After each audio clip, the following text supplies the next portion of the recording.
Transformation Ground Control. Your source for all things business, technology, strategy, and change.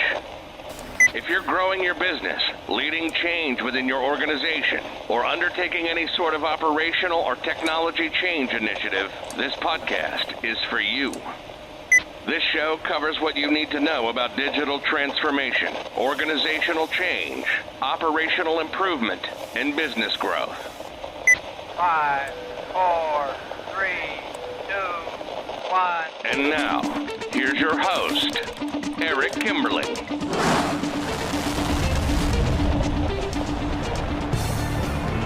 Hello, welcome to Transformation Ground Control, episode number 52. This is the podcast that has everything to do with digital transformation, including the people, process, technology, and strategy sides of change. My name is Eric Kimberling. I'm here with Kyler Cheatham. Kyler, welcome back to the show. Thank you for having me. So, exciting episode today. Before we jump into the agenda for today, just a reminder that new episodes come out every Wednesday. You can find new episodes of this podcast on YouTube, LinkedIn, Facebook, Twitter, etc. But you can also find us every Wednesday on all the audio podcast platforms as well, whether it be Spotify, Google, Amazon, or Chrome, or whatever the podcast platforms are. I can't even remember what they all are at this point. But wherever you listen to podcasts, be sure to check us out every Wednesday. So today is going to be very heavy on the organizational change and the people side of transformation. So we've got an episode planned out for you today where we're going to dive pretty deep into this whole concept of change management, concept we touch on, I think, every episode we've done so far. Of the 51 episodes so far, I think we've talked about change management in every single one of those to some degree. It's hard to have a conversation without getting into the change management piece. But today we'll be even more so focused on change management. We're going to start off talking about some of the hot topics related to culture and organizational change management.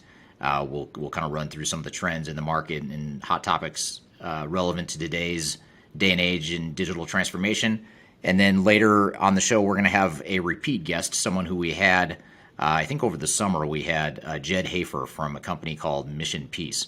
And Jedd is a specialist in emotional intelligence, and he's also within emotional intelligence and within organizational psychology and organizational change. He also focuses quite a bit on culture.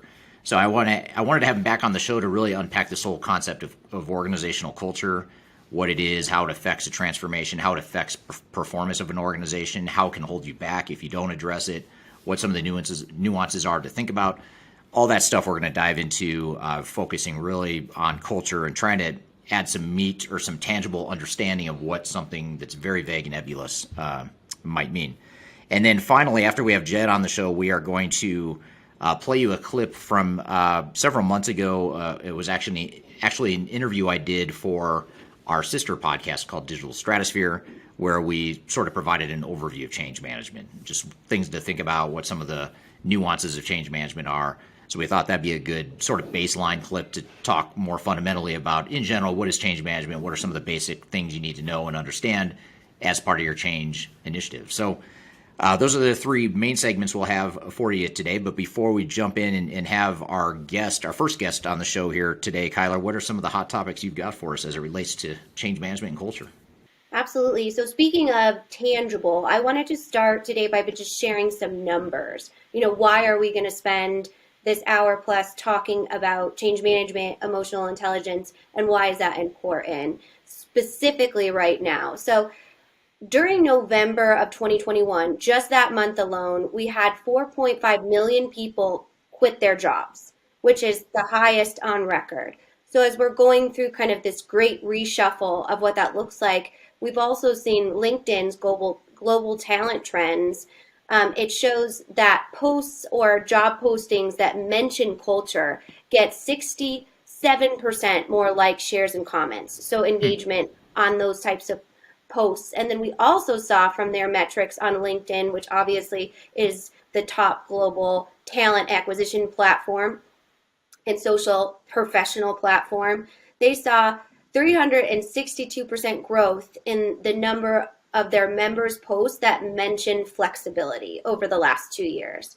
So culture has been something that has obviously been top of mind. So when we talk about the Great Resignation, I wanted to kind of talk about third stage here, Eric, because we've always kind of had that culture of flexibility. And I wondered if you might share some insight as to even pre-pandemic, the before time, if you'll call it, and how did you know that that was something that you needed to create within the third stage community?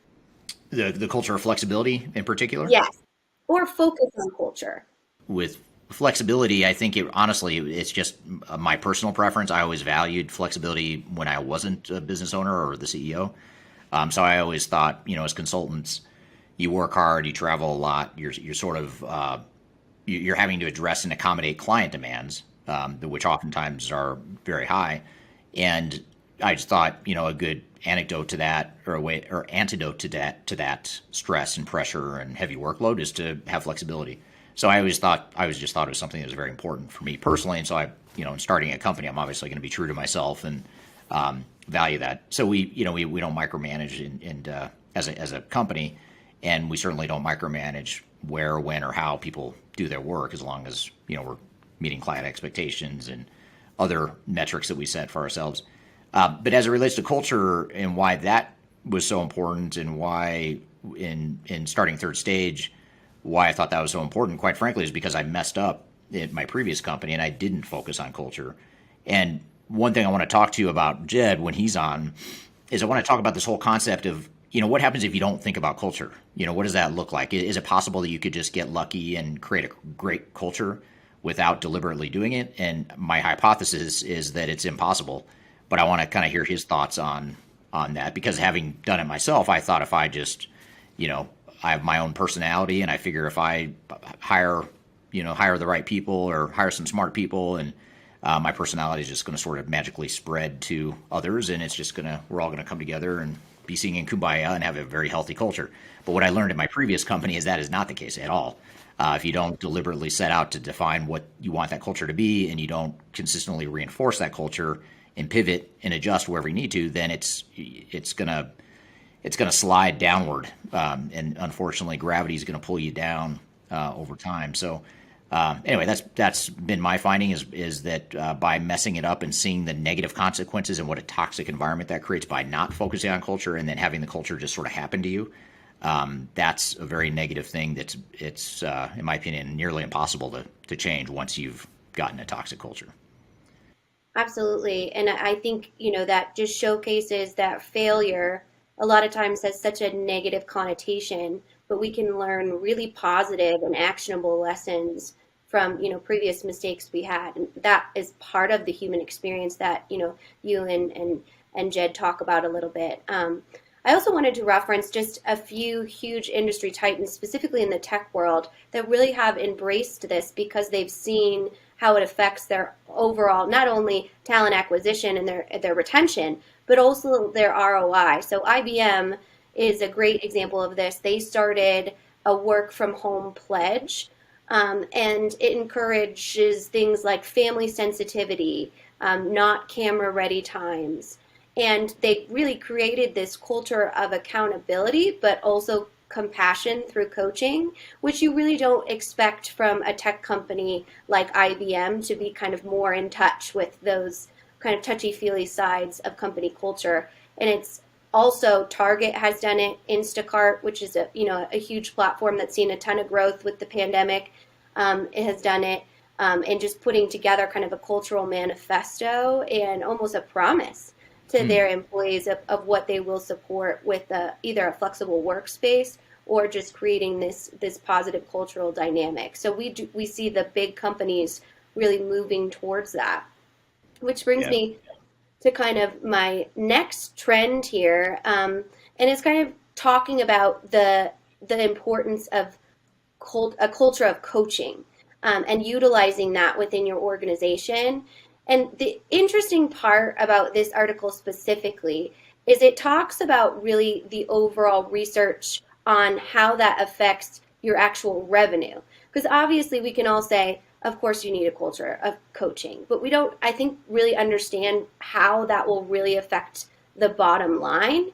And so this made me think about how a lot of times you have to set metrics, both tangible and intangible, for clients when you're measuring things like change management. So I wondered if you could kind of give us some insight on that experience, how you show, hey, this actually will affect your overall revenue, and the growth of whatever technology or transformation you're going through. How do you kind of sell that to clients when a lot of our perceptions are it's not a necessity? Yeah, that's a hard question, and that's a hard topic to address because that is such a common perception, and myself included. Like I just shared with my previous experience, it's if unless you have burned your hand on the stove, so to speak, just to use a kid analogy, it's hard to know for sure that you're going to get burned. So it's sometimes it's hard to educate people that haven't already messed it up in their past careers. But what I will say is that one way to look at it is culture provides sort of like a tailwind that keeps you operating like a well-oiled machine, not a perfectly well-oiled machine, but a well-oiled one. And if you don't address culture and people are left to their own devices, they're going to go in different directions. Whether it's right or wrong doesn't really matter. The fact is people are rowing in different directions, and that just creates a lot of turbulence, a lot of headwinds, and a lot of lost momentum.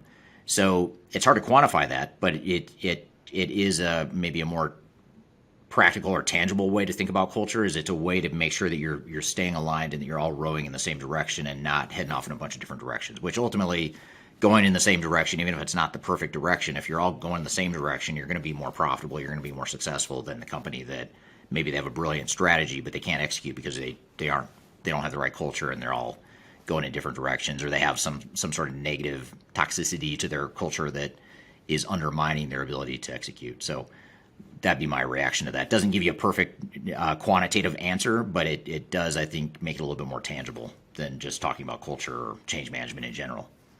Yeah, absolutely. I actually saw a case study of Helen of Troy's culture. So a business, they actually took this approach of addressing culture as a part of their overall revenue strategy. So instead of saying, hey, this is an HR strategy, they actually built it into their overall kind of growth and revenue strategy. And from 2018 to 2021, with that sort of power of one spirit that they call it, they actually grew during the pandemic, mind you, their revenue by 40%.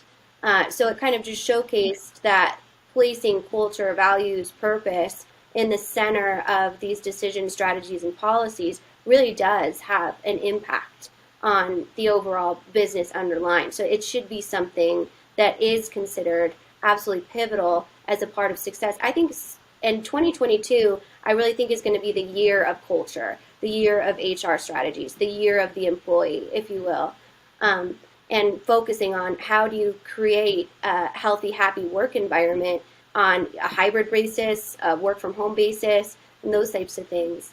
What are your thoughts on kind of the trends of culture in 2022 for businesses? Yeah, I hadn't thought of culture as a trend for 2022. I think it's a general trend, longer term, short term as well. But the reason I was differentiating or clarifying that I hadn't thought of culture as a specific trend for this year is because the one area that I did and I do expect to be maybe more specific to this year is the HR, human capital management side of things, which obviously there's a lot of overlap between HR, human capital management strategy, and the culture you create as an organization.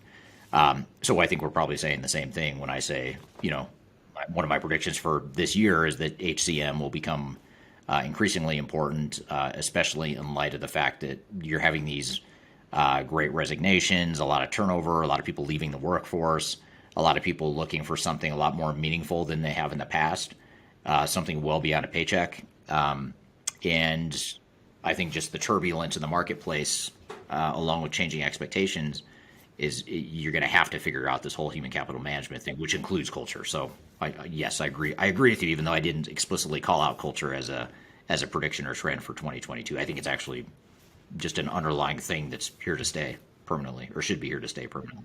Yeah, that's interesting. It makes me think of something else I found in my research is there's kind of this niche marketplace for LMSs, I guess, right now, right? Learning management systems, because again, it gives data behind a very soft science. So it puts hard data behind this is the training modules we went through, and then this is the employee that did it, and that salesperson sold 30% more this quarter. Those types of things. So it seems to be that's kind of an emerging area within kind of the HR technologies. Is that something you've seen as well?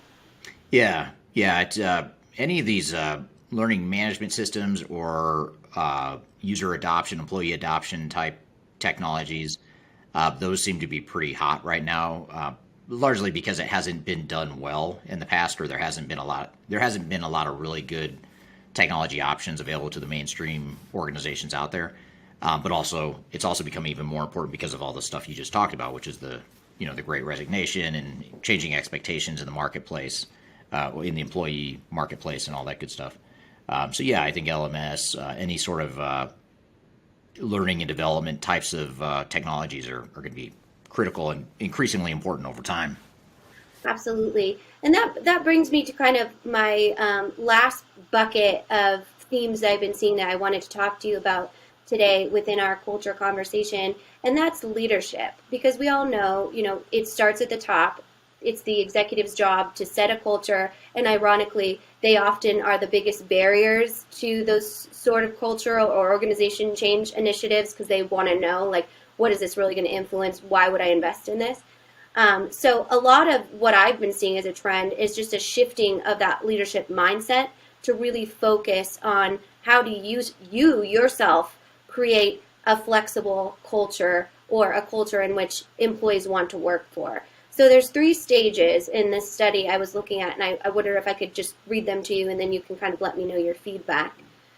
So stage 1 is understanding yourself through cognitive self-awareness. So they really say that unless you know your leadership style, what triggers you, what you're going to showcase by kind of leading with example, there's no way you can pass that down to the team.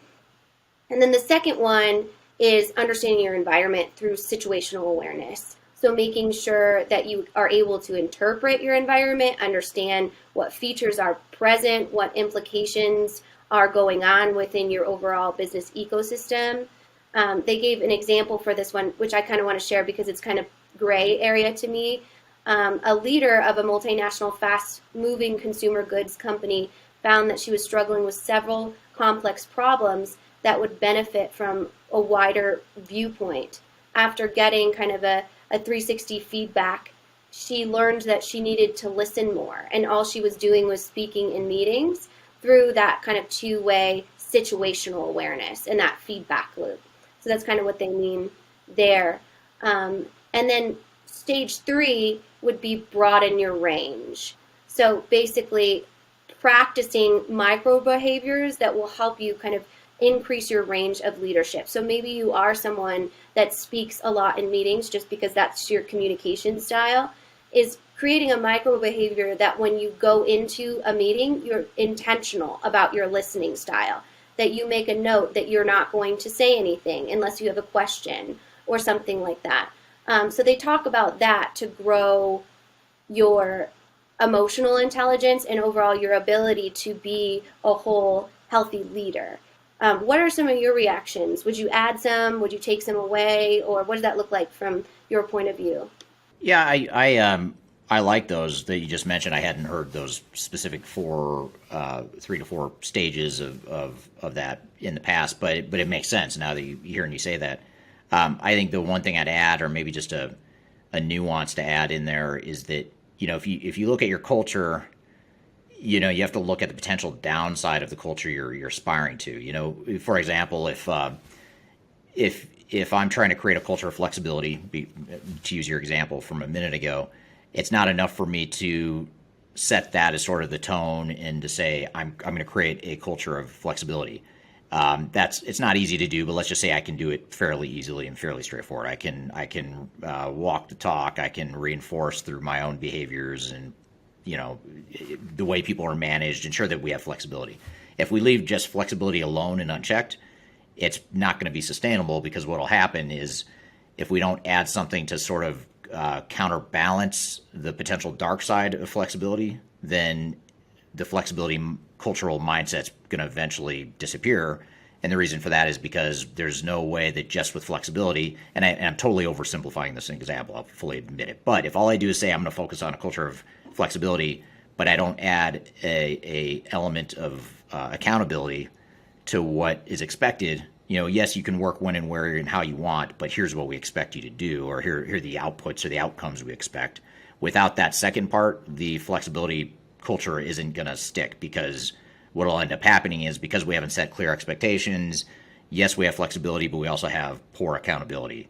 And someone at some point in our journey of cultural evolution is going to have to counterbalance that by coming in over the top and saying, okay, well, we're going to have to get rid of the flexibility then, because we can't get the accountability we want. So we're going to make everyone come to the office 8 to 5, and we're going to micromanage them and blah, blah, blah. It's not the right answer, but I'm just giving an example of what happens when you don't think about what is the how do we have to counteract or counterbalance the potential dark side of that cultural nuance we're trying to create. So that's the one thing I'd add, is just in addition to everything else you said, which I think it supports everything you said, which is you have to be aware, first of all, back to one of your points about awareness and situational awareness. You have to sort of anticipate that, if I do this, there's a potential dark side over here that I would need to balance to make sure that I get it right, where the overall culture I'm trying to create. Absolutely. I think that's a great point, and an important balance to establish, especially for leadership, and really understanding and being intentional about how you're going to do that as a team, I think is really important.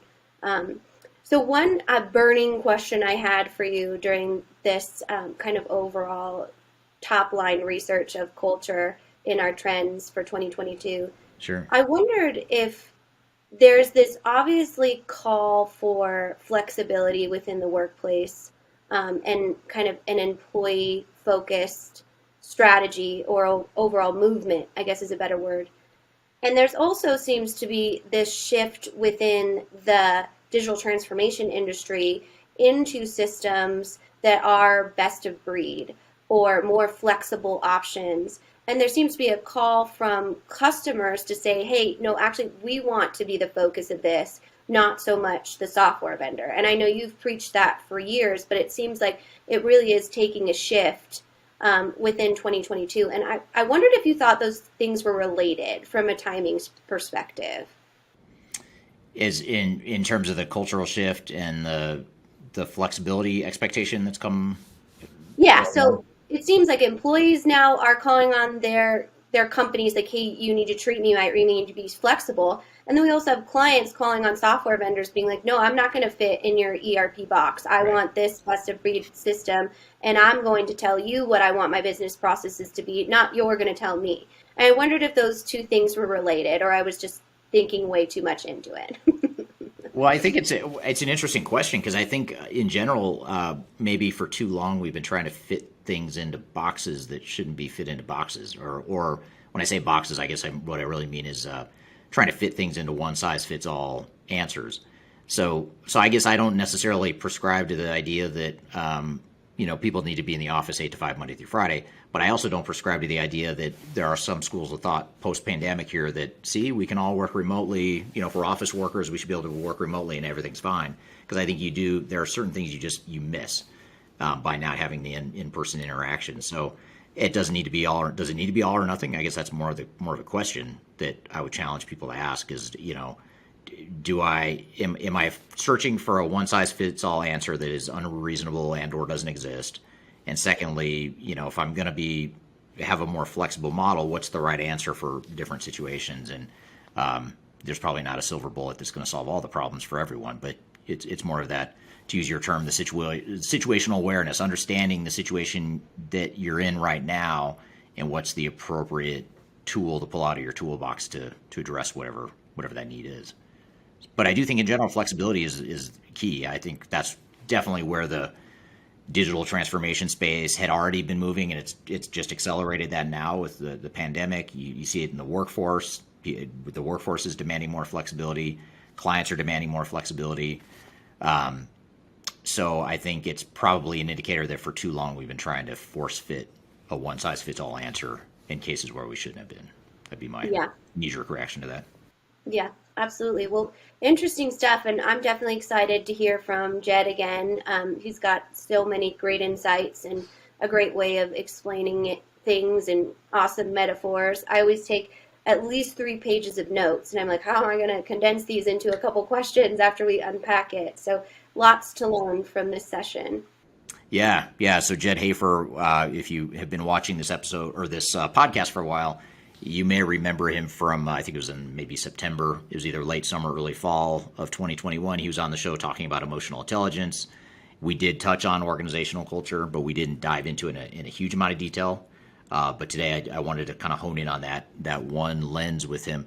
But Jedd's an interesting guy. He's actually someone that I went to high school with, so I've known him since I was a kid. And it just so happens that we're in this sort of semi-related space. But the real reason I wanted him on the show, not just because we go back decades, but is because he's got not just an understanding of organizational culture, but he comes at it from a really unique perspective of he works largely with educational,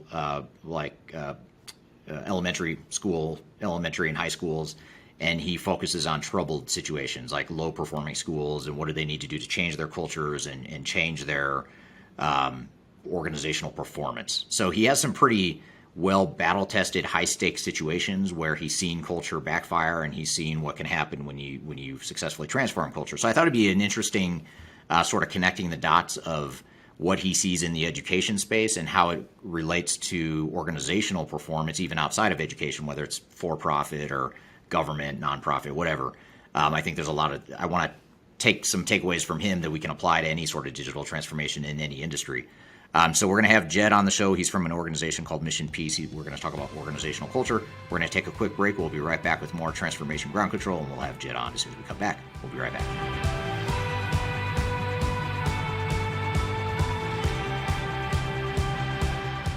So for all you listeners of Transformation Ground Control, I wanted to remind you of a premier annual event that we host every year.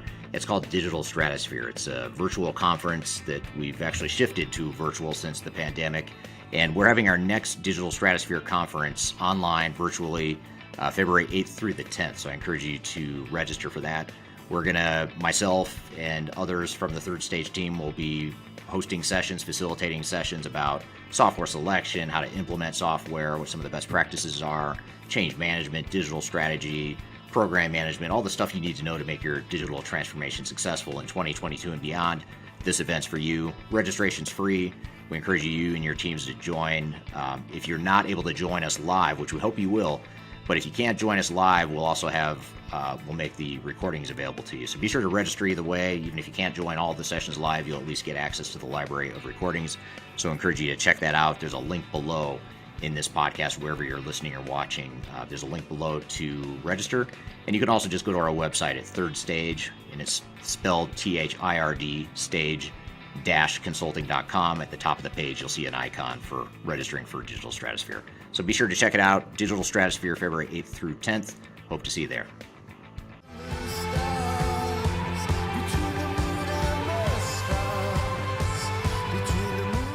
Hello, welcome back to Transformation Ground Control, episode number 52. My name is Kimberling. I'm here with Kyler Cheatham. You can find new episodes every Wednesday on YouTube, LinkedIn, Twitter, Facebook, etc. You can also find us on the audio podcast platforms like Google, Amazon, Spotify, etc., Pandora, iHeartRadio, all those podcast platforms, wherever you listen to podcasts. And I'm excited for our next guest, Jedd Hafer, who is from an organization called Mission Peace, who does he does a lot of different types of consulting. A lot of his background has been focused on the education space, but his general background is focused on culture, emotional intelligence, organizational change in general. So we thought it'd be good to have him on the show today to really hone in and dive into this whole concept of organizational culture. What is it? How does it apply to your organization? How does it hinder or enable the performance you're looking for? And how can you use culture as a way to transform your business and improve your business over time? So those are some of the real high-level threads I wanted to get into with him. So with all that being said, Jedd, welcome to the show. Eric, it's a great pleasure. Thanks for having me back.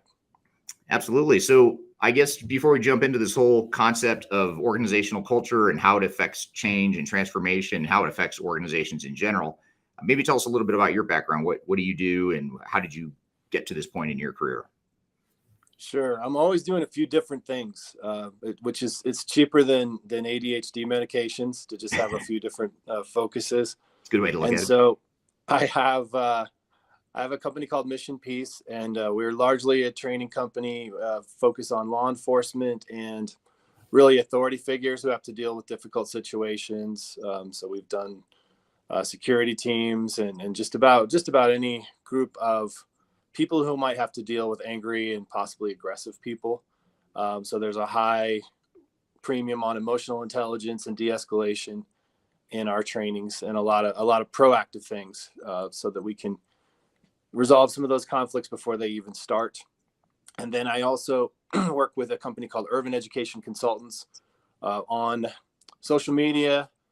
Scott Irvin, the man behind it, is known as the Kid Whisperer. He did not pick that name, but he's just really, really good with kids. And so people kind of gave him that name. And then, of course, it sticks on social media.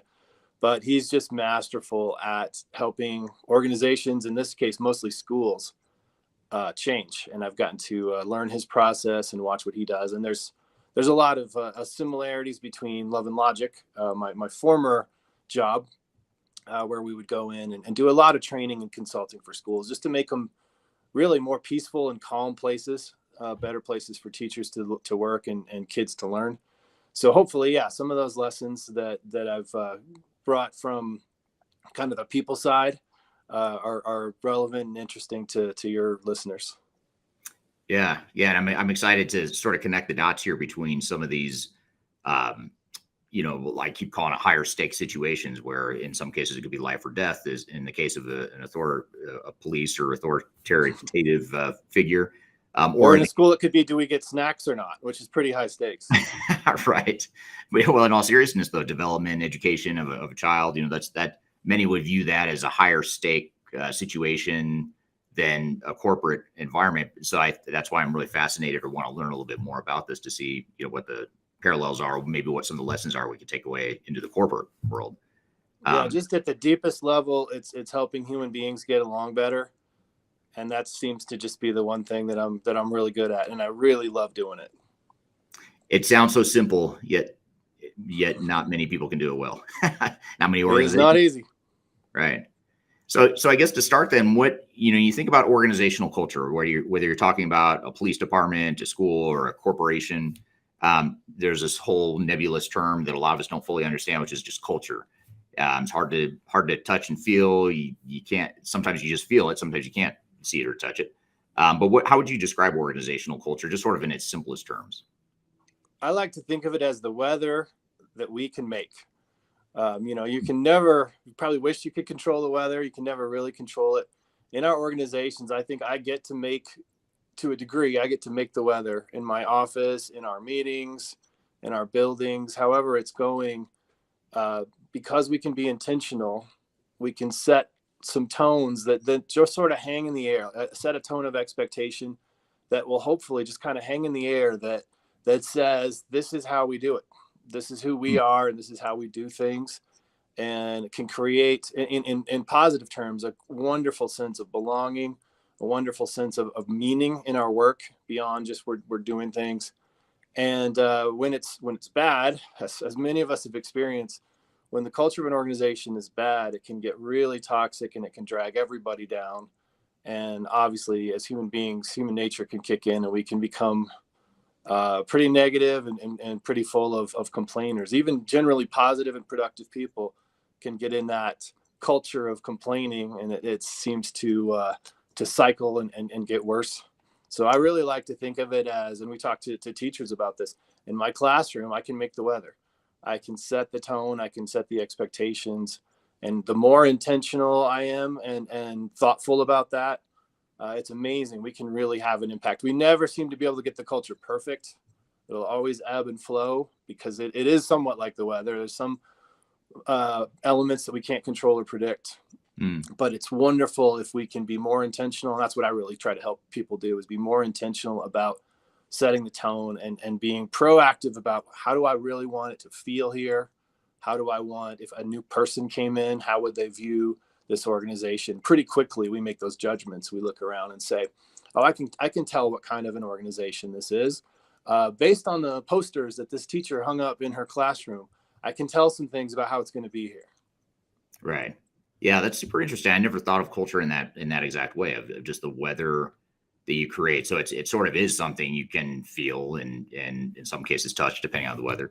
But it sort of sets the context and the tone. It doesn't necessarily dictate or determine day to day outcomes. Maybe not at that granular level, but the overall mood and feel and environment, whether you're gonna have a good day or a bad day, that sort of thing. That's a good way to frame it. Yes, and as leaders, we have a little more control over those things than it will sometimes seem. Again, because of intentionality, people will get sick of hearing me say that word today, but it pulls us to greatness.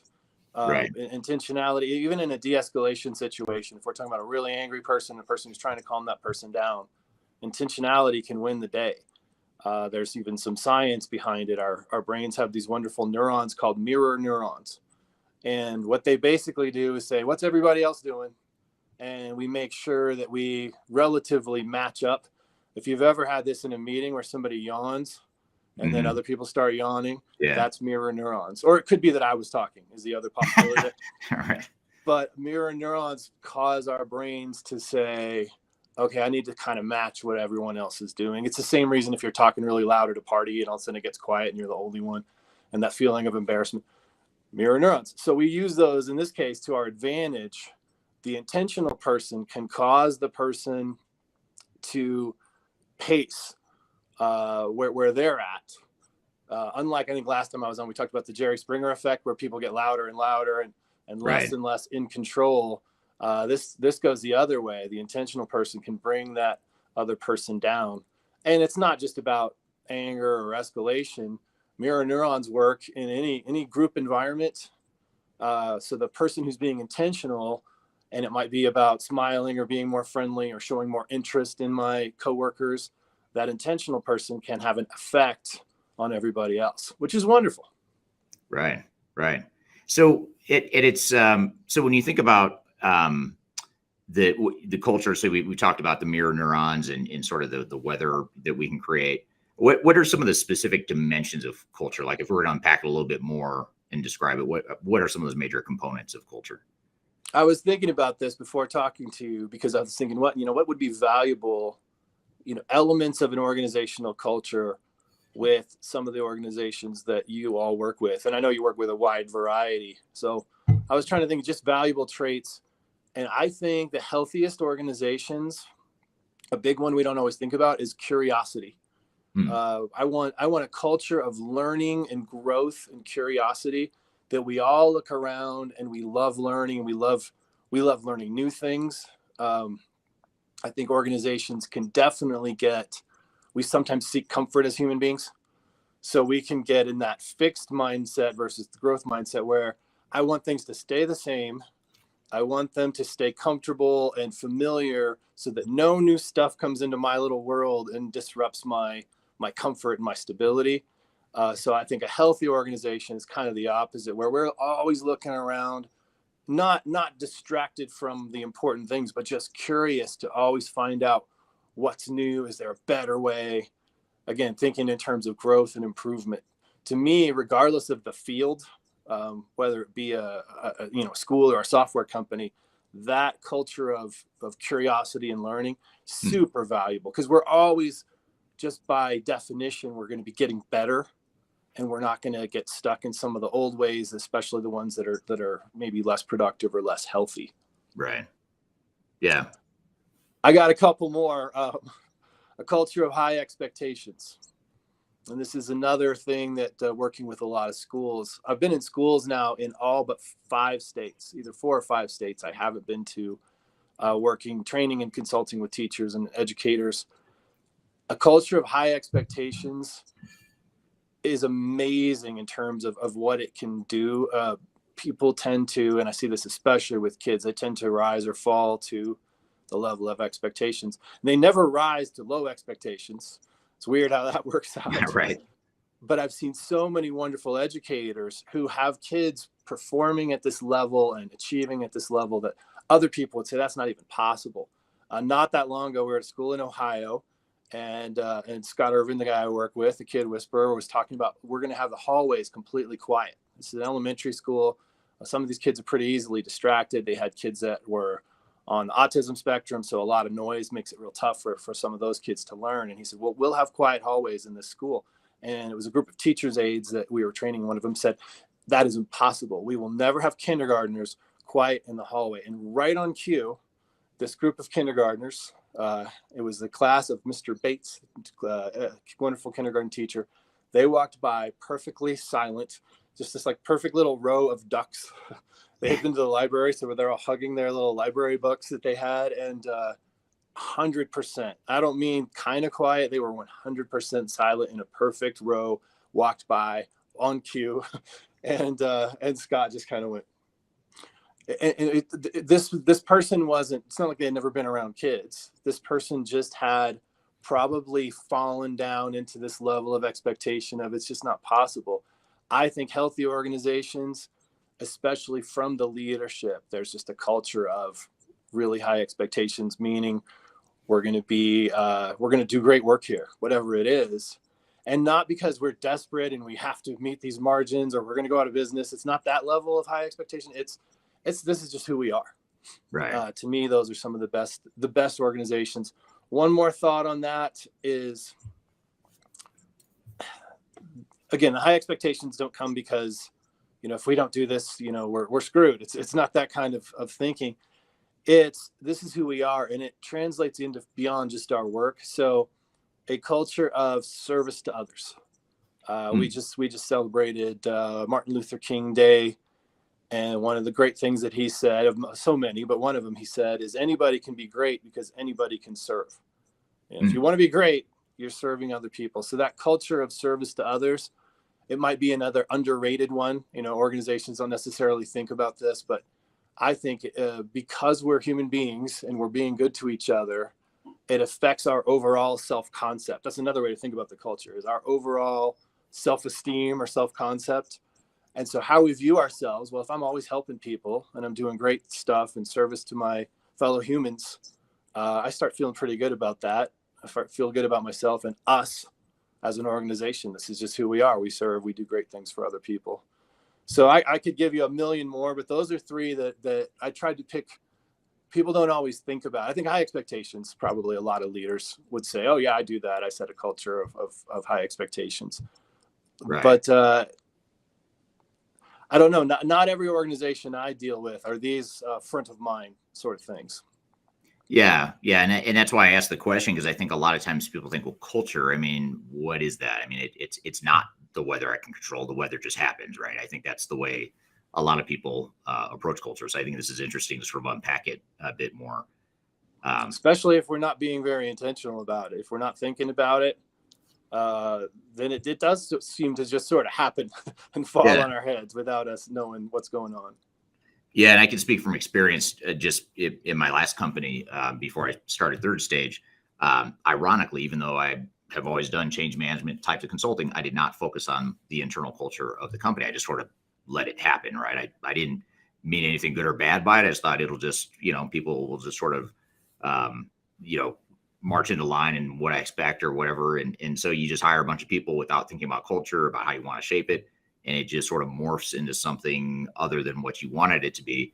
And usually when it morphs into something you don't want it to be, it's almost like gravity. It's going to pull you down to something you don't want it to be. It's not, I don't know if you agree with this or not, but I can't imagine an organization just magically like just stumbling into a great culture without that intentionality that you're talking about. I don't think that's possible. Yeah, you don't see that. I mean, there's certainly organizations that just have a lot of great people. Yeah. And so the culture isn't something they have to work as hard on. But because we're always going to be human beings and we're all flawed and have our issues. Some of us, I have more issues than National Geographic myself. Yeah, like you said, if I'm not working on it, it's probably going to slide, just like a lot of our habits, just as interpersonal habits. If I'm not being intentional and working on those things, they're going to slide down and not in a good direction. Gravity, it is. That's a good analogy, because it's going to pull you down if you're not working on it. Yeah, absolutely. All right, good stuff. Thanks, Jedd. We're going to take a quick break. When we come back, we're going to continue the conversation when we return with more Transformation Ground Control. We'll be right back.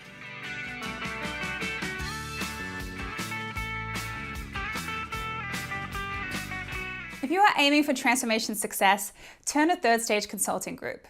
Third Stage's independent and technology agnostic consulting team helps clients define their digital strategies, define their roadmaps, and manage their transformations.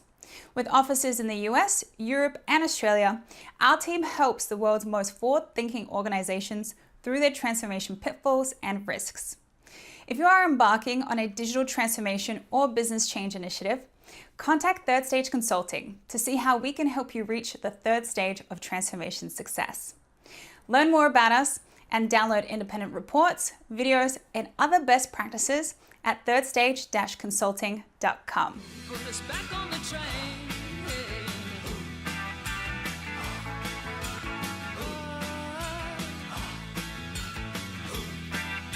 Hello and welcome back to Transformation Ground Control. I'm here talking to Jedd Hafer from Mission Peace about organizational culture. So let's just jump right back into the conversation. Well, I want to get to a couple questions here from the audience, and thanks to everyone who's joining from really all over the world. We have, for example, we've got someone from Pakistan. Looks like we have someone from Qatar, Toronto, where apparently it's snowing. So speaking of weather, there's some weather happening there in Toronto. Thanks to Jihad for joining from Istanbul. And then also we have, just as another example, Laureen from Montreal joining here as well. So thanks to everyone for joining here today. So quick question here. Well, I blocked some spam that's coming through on YouTube. I have to manually block that stuff as it comes through. But here's a great question that I'd be curious to get your take on, Jedd. A lot of what you just described is sort of like the aspirational culture, I'd say, the curiosity of learning, or curiosity and learning, high expectation, service to others, et cetera. That's sort of a great definition for what potentially makes a great culture. But when you're talking about changing a culture, like I recognize that I don't have those traits or maybe other traits that I'm looking for or would like to see in my organization. How do you approach, how do you get a broader team to induce the change? Because these people are the ones who make it easy or hard to overachieve change and excellence. So I guess it's just a broader question. How do you get people and leadership within the organization to recognize that, you need to change, and how do you get them to change?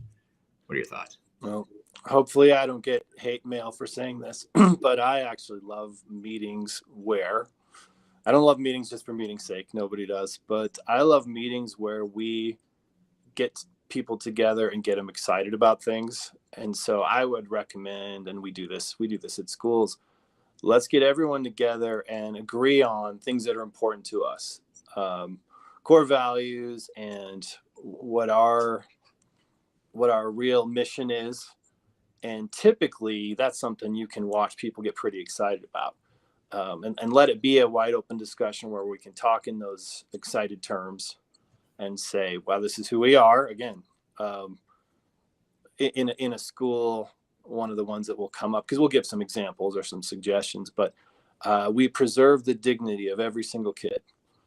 And any good educator is going to get fired up about that as a core value, because they're like, yes, and they've seen those instances where we didn't preserve the dignity of the kid, and it's not good. So that's one thing I really recommend, is some kind of exercise. I mean, a lot of this is modeled from the leaders, but in that exercise, it's not just the leaders sort of signing on and saying, this is who we are. We haven't done this before, but we're going to do some service things. We're going to go out and find people that we can do something for, maybe some people in need, and has nothing to do with our product, but we're going to just do it because that's who we are. We're people who care about others. And so, kind of this mixture of leading by example and modeling, but also bringing people in. And we will literally a lot of times have everyone physically signs this document and says, this is what we agree to. And for those who are leaders listening, the good news is we can use that later. And I so much rather use this to hold somebody accountable. All right. So in a school, you were screaming at that kid. Can you tell me, we all agreed we're going to preserve the dignity of our students. Can you tell me how screaming at that kid was preserving the dignity? And it's just, as human beings, we don't want to be incongruent with our values. Right. And so that's, to me, such a better way to hold somebody accountable to the values that they agreed to versus I caught you breaking this rule and there's this check mark or whatever.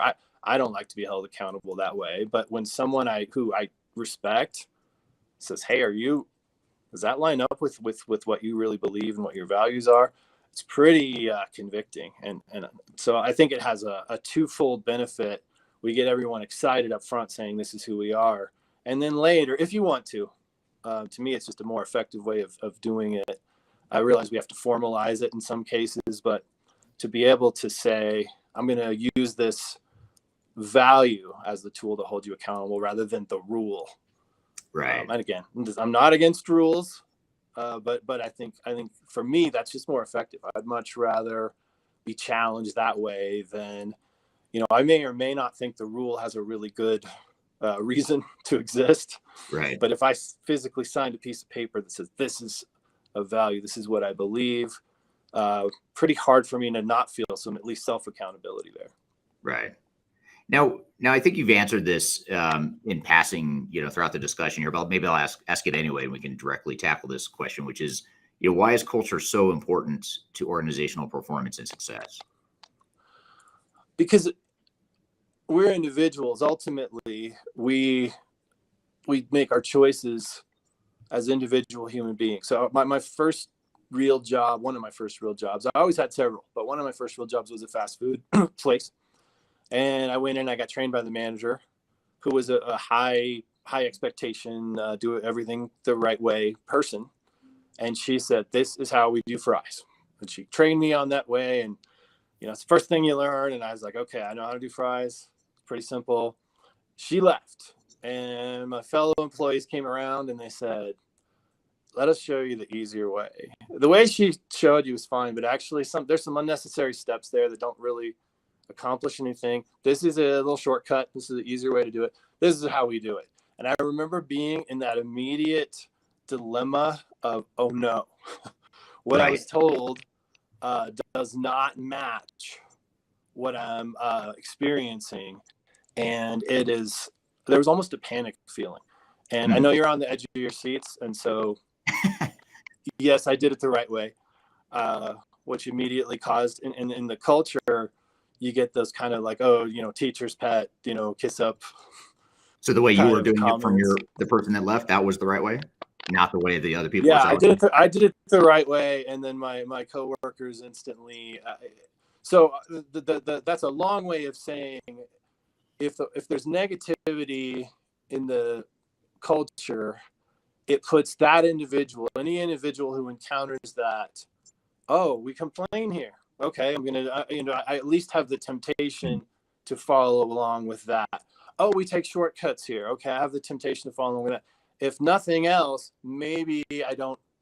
My coworkers are probably not going to have sat down and say, "Oh, we're really going to work on a culture of high expectations here," and try to influence me that way, like the leaders would. And so it's sort of what you said before. If I'm not addressing it and really trying to do these proactive things to make it positive, it's probably going to slide down to some level into negativity. And I think we talked about last time, the most common, I think, is just complaining. We're all much beset and put upon and oppressed and victimized. Oh, it's so hard. And that's the beginning. When I stop appreciating, wow, this is an awesome thing that I get to do with these awesome people I get to work with, and I start finding myself complaining about it. The unfortunate thing about that is my brain hears that. And my brain hears this sort of unquestioned, because as much as we can filter out other things, it's hard to filter out our own voice. This is why things like affirmations work, right? So I hear my own voice joining in this chorus of complaining, and pretty soon, oh, this is a terrible place. Negativity can just be so contagious, and I think that's why we have to be on top of this, trying to keep the culture healthy, because it's just like the human body. If I'm not working on keeping my body healthy, some unhealthy stuff is going to start happening. Yeah, and, you're and not then just it can be the death of an organization. Yeah. So speaking of that, do you have examples of that you've seen in your career, or maybe one in particular that stands out, of situations where you saw culture drag the company down? Yeah, I worked for a nonprofit that helped kids that were in trouble for many years, and by definition, I mean, we paid, the pay was terrible, and one of the beliefs was, well, that will filter out anybody who might be here for the wrong reasons, right? If they're here for the money, they're not gonna stay. Go do something that's much easier that also pays better, because it was a hard job and it also paid poorly. Right. So we tended to get really good people with great hearts, or we'd get kind of the other end of the spectrum. They're here because they couldn't get any other job, or they're desperate, or some other, less positive motivator that brought them in. And so that culture was always a tug of war between the true believer, I would do anything to help these kids, and I really believe in their success, super positive people on one side, and pretty negative, pretty toxic people on the other side. And I could sometimes watch it. It was almost like watching a tug of war. And unfortunately, yeah, there were times, always ebbed and flowed. Never was perfect. Never was so bad that we couldn't take good care of the kids. But I watched it at times be the flag got pulled too far in this bad direction, and it was really harmful, especially to the good employees. And I hate to, sound like I was judging everybody, but you have your employees who really care, and the kids could tell very quickly who really cares and who's just doing this because it's a job or whatever. I think that's true in a lot of fields. Those people who didn't really care could actually have a pretty big impact on the people who were there for the right reasons and did really care. And it was never all or nothing, but you could really see that ebb and flow, and sometimes it could be pretty destructive. I think we lost some really good people because they would say, I just can't be around these people who are so negative all the time. Right. Yeah, that's a great point. And you alluded in that example there, and also the French fry example, making the French fries, you sort of alluded to this thought that, if you have someone up above, a leader within the organization, that whether they're deliberately doing or not, they're having some sort of impact on shaping the culture. In the case of the French fries, it sounds like someone who was above you sort of affirmed that you were doing it the right way, and the other people that were telling you to do it a different way were wrong, or that wasn't the way the company wanted you to be doing it. It sounds like, so leadership and management, how does that all fit in, or have you seen that affect a culture as well? Yeah, I think I need to remember as a leader, I ought to be giving people some whys. It's another reason to do this kind of who we are, core values, what are we excited about in our mission exercise, getting everybody to agree, kind of sign off on it. For most people, without a why, it's pretty easy to slide down, again, in a bad direction. Whether I've worked with people who quit smoking, for instance. They went to the doctor and they see this really scary picture of their lung, and they say, you love your kids, right? Okay. And now all of a sudden I have this super powerful why. And if I have a really powerful why, I'm going to do those things that I need to do. As a leader, I've got to be giving my people the strong why, so that, and it can't just be making money.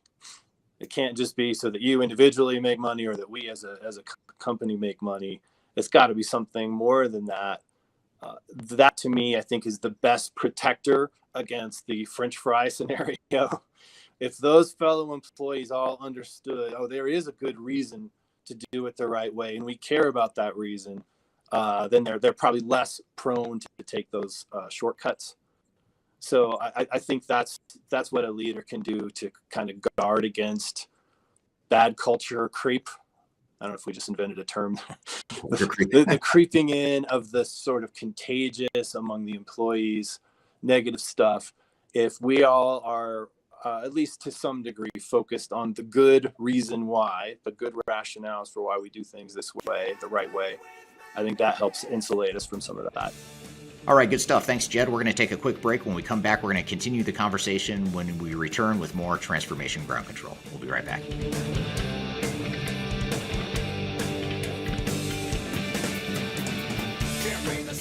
So for all you listeners of Transformation Ground Control, I wanted to remind you of a premier annual event that we host every year.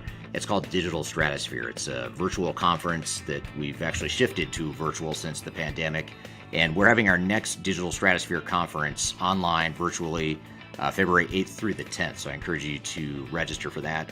Myself and others from the Third Stage team will be hosting sessions, facilitating sessions about software selection, how to implement software, what some of the best practices are, change management, digital strategy, program management, all the stuff you need to know to make your digital transformation successful in 2022 and beyond.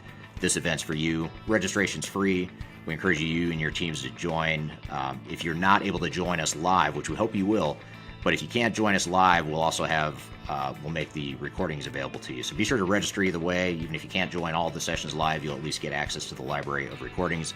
So I encourage you to check that out. There's a link below in this podcast, wherever you're listening or watching. There's a link below to register. And you can also just go to our website at Third Stage, and it's spelled THIRD, stage-consulting.com. At the top of the page, you'll see an icon for registering for Digital Stratosphere.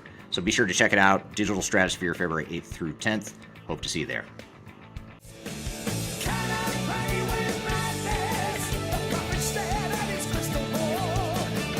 Hello and welcome back to Transformation Ground Control. I'm here talking to Jedd Hafer from Mission Peace about organizational culture. So let's just jump right back into the conversation. So in your example of the schools or I'll maybe generalize a little bit more and say, nonprofits or any organization where employees have a higher sense of meaning or purpose, beyond just a paycheck, beyond just a job. Let's assume it's an organization like that, whether it's a school or nonprofit or whatever. How is it then that you get a bunch of good people that mean well, that have a sense of purpose? How could an organization like that possibly have that what you call it, culture creep? The culture creep. How could you possibly have that if we all mean well, we're all good intentioned, we're all trying to do the right thing? How could a culture possibly become toxic in that sort of environment? I think it's because we're human beings with free will, and we can get our feelings hurt. I would say in the more positive organizations, and I'd probably make the case that every organization either is or should be, or at least has the potential to be like that what we do, there's a higher calling and a higher purpose to it, even if it just looks like, logistically we're just making these widgets. No, the healthiest and best organizations that I know, they still have a sense of mission, that we're going to add value to people's lives. We're going to improve. We're going to make the world a better place. I don't think that's limited to just, I started in the nonprofit world and then sort of moved into a lot of education organizations. But I've seen companies that you wouldn't necessarily off the top of your head say, that's a super benevolent organization, but then they are. In some cases, they're doing some of the most good in the world, even if it's just generosity. And I know this, but because I have seen, again, organizations full of good people, I think the interpersonal conflict, that thin-skinnedness that we can have, or we get our feelings hurt, truly sometimes we're like little kids, and like so-and-so got positive attention for doing that thing, and I'm over here going, what about me? Right. Just again, that we're human beings. I think it's certainly possible. If you could probably see this in a family, absolutely wonderful people, loving people, and they don't talk to each other. Right. They hate each other. They got in a fight at Thanksgiving a few years ago, and they don't talk anymore. Like, how is that even possible? Because they're both the nicest people. Of course, that can happen in an organization. Again, I think the prevention for that is partly just the awareness that we always need to be working on and cognizant of this kind of nebulous in the air thing that is the culture. I'm not necessarily a fan of forced team stuff that causes a lot of people to roll their eyes. And I was one of those eye rollers when bosses said, we're going to do this thing. That said, I think healthy organizations, they're always putting out things that help us just get along with each other and appreciate one another better as human beings. That there's another one we could add, in appreciation. Appreciation is often an antidote for that infighting and negativity that can creep in, even between two good people or two good departments. I bet you've seen this. This is a great department full of really good individuals that do great work. This is a great department full of good individuals. Because of some dynamic, they get at odds and they don't handle that conflict or that disagreement well. I know last time I was on, we talked about kind of modeling as the leader, handling being disagreed with in a real healthy way. That's really good for my people to see. But I think sometimes it's just that little seed of division, and all of a sudden, even really nice people can be at each other's throats. At least in my family, that's the way it goes. That's interesting you say that, because one of the common phenomena we see in any organization, whether it's for-profit, nonprofit, government, public sector, whatever, or education, you see these organizations where they have people that mean well. They want to support the overall vision of the company. They might believe in the change that they're going through as an organization, whether it's a digital transformation or org restructure, whatever the case may be. But yet, and so you get this mindset, sort of a false sense of security that this change isn't going to be that difficult. Our team's on board, and they're willing to go through the hard work to make the change. But then you made the point about your feelings getting hurt along the way. And then you start to realize, as a human, you're taking away some of my responsibilities, or you're changing my job, you're somehow disrupting my world, and my feelings are hurt. And now it starts to undermine my commitment or my excitement about this change initiative we're going through. So even in the best intentioned organizations, if you don't mitigate that, that stuff starts to seep to the surface over time. And I think a lot of executives fail to see that in organizations. And if I'm working with that company, I really would try to zero in on what's causing fear and anxiety, because fear and anxiety kind of sends us to the dumber parts of our brain, just like anger does. Right. And of course, if there's change, I'm going to feel some trepidation, some anxiety. So doing a good job, and this is one of the things I know you do, organization does a good job up front and proactively of helping mitigate some of that fear and anxiety, and letting people know it is going to be change, but it's also going to be okay. And on the other end of it, things are going to be better. We're going to be better. Again, easy to say, but sometimes hard to alleviate those fears for people. So that's what I look for, is during a change, is the fear causing individuals to behave in ways that they wouldn't normally, and how can we help them with that fear and the unpredictable, the unknown. If people, I always think about people's top fears. The unknown is often out there because we don't know what it is. And then another one that comes up a lot is public speaking. If you think about that, and doing a lot of public speaking, I enjoy it immensely. And I've thought, why is that such a great fear? And I realized I don't think it's even public speaking. I think it's public embarrassment that people are really afraid of.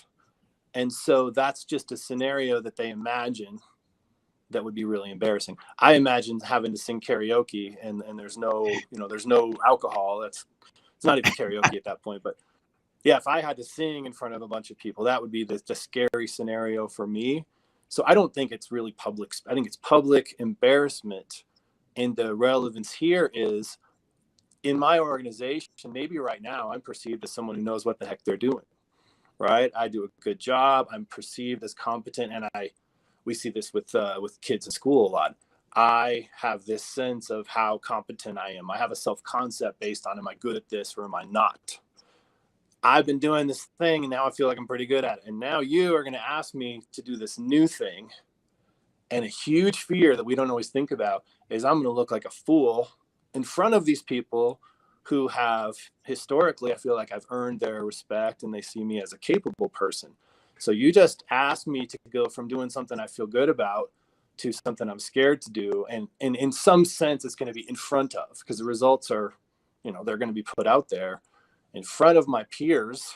Well, that's the very thing that some kids, their worst nightmare is having to go up and solve a problem, up on the board in front of the class. Sometimes as an organization, that's kind of what we're doing. And in many cases, we're doing it to our best people. Oh, yeah. You're the really capable person. We'll give you this new task. You'll be great at it. And we don't think enough about how scary that might be for that person. So yeah, I think the short answer of what to look for when people are maybe not behaving the way we hoped during a change is what's scaring them, what's hurting them, or what's scaring them, or what in the past has hurt or scared them that this is reminiscent of. Because again, as human beings, our body keeps this score of past hurts. And it's why maybe you and I might have a team that we love and they get a lead and we go, oh no, they're going to blow this lead. I've seen this before. It's seriously, if it's reminiscent of something that I went through before, and that's another thing we're up against. Some people have been in an organization that wasn't super healthy before, and they're going, oh no, here we go again. I've seen this before. We're going to turn on each other, and some of that stuff. Yeah, that's interesting. Now, what about, speaking of turning on each other, here's a question from someone over on Twitch. So I'm glad to see that we have people watching on the Twitch stream. Some people my age don't even know what that is, Twitch. I don't know what it is. I never used it. But, I do have an account on there that I have kids, so I know what it is. Yeah, I suppose I know what it is, but I don't use it very often. But question here is a great one, which sort of alludes or maybe builds on or takes a different direction from what you were just saying, Jedd, which is, if every organization is just made out of people who care about the mission, where should society have people who are universally malicious and negative? So, or maybe I'll just simplify that a little bit more. What do you do as an organization if you just steer clear of malicious and negative people? Are people really negative and malicious? Are they negative and malicious in certain environments? Or what do you have to say to that? Yeah, this gets into kind of a big philosophical question. Let me start at the small level, at the micro level. My organization, I've had to do cost benefit analysis before, and once in a while, I've always said up front, give me the good person, give me the nice person, give me the person who wants to learn, and I'll take that person over the super skilled person, within reason, because I can probably train this person, especially if they have the right attitude. And at some point they'll catch up and be more valuable than the super skilled person. I've also been in organizations where a person had a really specific and valuable skill, and it was a chicken or the egg. Like, did they become this way because they're somewhat irreplaceable, and so they got this attitude, or are they that way and then they just happen to have this skill, and now again, one sort of feeds the other. Always, as a leader, you're going to do some cost benefit analysis, but the organization I was in for the longest, we started out kind of erring on the side of, oh, that person's too valuable. We basically have to let them get away with being sneaky to everybody else, and we basically have to let them get away with ignoring rules that everyone else is expected to follow. This was not personally my decision, but the administrative team. And at one point we had a huge turnover at the administrative team, and the new leader came in and said, no, we're not doing that. I'll find somebody. There's, so the world is a big place. There's a lot of people, and there was much more of a propensity to jettison the toxic person. And it was remarkable. Well, one of the most telling examples I can think of is we almost immediately replaced that irreplaceable negative person with somebody who became so valuable because they were exact opposite end of the spectrum, super kind and loving and really generous heart and just good person toward the rest of the organization. And then we were looking back going, I can't believe we put up with that negative person for years and years. So on the micro level, I would say, as an organization, again, within reason, probably better to err on the side of saying, this is just not a good fit for that person. If they're really, I want to have some compassion and say, maybe are they going through something? Experienced this recently, person that I perceived as, well, this person's just super negative. Found out what they were going through and changed a lot of my attitude of, wow, if I was going through that, I don't know that I would be behaving even as well as they are. At the same time, I think sometimes as leaders, we have to go, this person is too destructive to our culture, too toxic to their fellow employees, and they just have to go. On the broader level of society, I've been working with kids for a really long time, and I'm definitely a hopeful person that people can change. There's good brain research on this now about neuroplasticity. A guy named Dr. Daniel Amen, I'm a big fan of his stuff, has come out with all these brain scans and said, we used to say, oh, you got brain damage, there's nothing we can do, or the brain can't change. He came along and said, I've seen more brain scans than any person in human history, And yeah, there is a such thing as neuroplasticity. The brain can change, people can change. So yeah, I believe in hope, and I believe in people changing. That doesn't mean I'm going to hold on to a person who's dragging my organization down and down and down. We could get into a whole other discussion about prisons. Right. To me, I don't think anybody gets better in prison, but the nice thing about it is they're not hurting anybody else while they're there. And so if I start thinking about, oh, is this making that person better? The answer is often no. But same thing as if we suspend a kid from a school. Well, that kid didn't learn anything while he was suspended from school. Yeah, but he also didn't hurt any of the other students here at the school while he was gone. So that's the calculus that we're doing, right? Is it doing more harm for everyone else? And if so, I'd rather, my compassion has to extend to the rest of my people too. And if this person's really, really harmful to the rest of the people, I got to think about them too. Right. All right, good stuff. Thanks, Jedd. We're going to take a quick break. When we come back, we're going to continue the conversation when we return with more Transformation Ground Control. We'll be right back.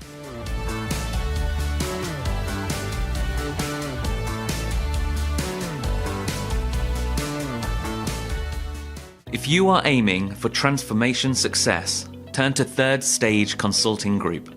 Third Stage's independent and technology agnostic consulting team helps clients define their digital strategies, define their roadmaps, and manage their transformations. With offices in the US, Europe, and Australia, our team helps the world's most forward-thinking organizations through their transformation pitfalls and risks.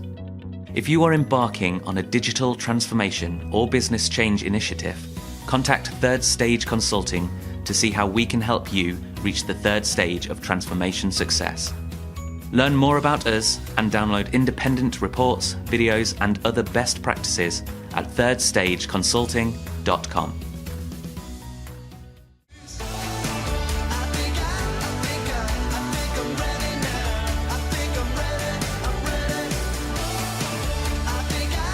Hello and welcome back to Transformation Ground Control. I'm here talking to Jedd Hafer from Mission Peace about organizational culture. So let's just jump right back into the conversation.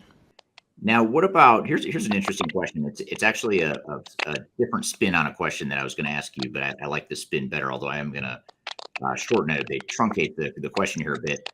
But I'll try to paraphrase it a bit because it actually won't show the whole question here because it is a bit longer. But general question is, to go through a cultural shift, let's just say I'm part of an organization where there are some cultural warts or things I want to improve or fix or change over time. But I've got some short-term profit goals and incentives I need to hit, and that's going to take a certain amount of my time, and that might be my short-term priority. How do I balance those shorter-term, short-sighted, profit motive-driven things versus something that is a longer-term potential advantage on the cultural side? How do you find that balance, or how do you encourage or convince people that they need to go through that change? I've been in that exact situation where as like a middle management, I'm saying to the bosses who control and then look closely at the money side, trust me, please let me hire this good person. Please let me create this position that we need. Please let me incentivize this really good person to stay. I promise you it'll pay off in the long run. I've been that guy. And I would say most of the time I was right. I was able to, in the long run, say, see, I told you, thank you for trusting me. Obviously, I don't want to see a company go out of business because on the front end, the cost of doing this stuff is just too much. But I really do believe if we think longer term and we think bigger picture, which is happening less and less in our world. You see stats on how quickly people will leave a job versus, our parents' generation, they'd stay in the same organization for 40 years or whatever. And now it's more like 40 minutes sometimes. Right. Because a lot more people are doing things digitally and remotely. It's just the loyalty of that part of the culture, that loyalty, we're all in this together, is lessened. But at the same time, as a leader, I've almost never regretted the front end investment. And I would say, and I was reading the question. It's kind of small letters, but I was reading it as you were reading. That investment is usually about the time and the energy and the prioritization that the leader is doing than it is necessarily this huge financial commitment. Mm-hmm. I don't know how much money the average organization that you work with is spending on culture.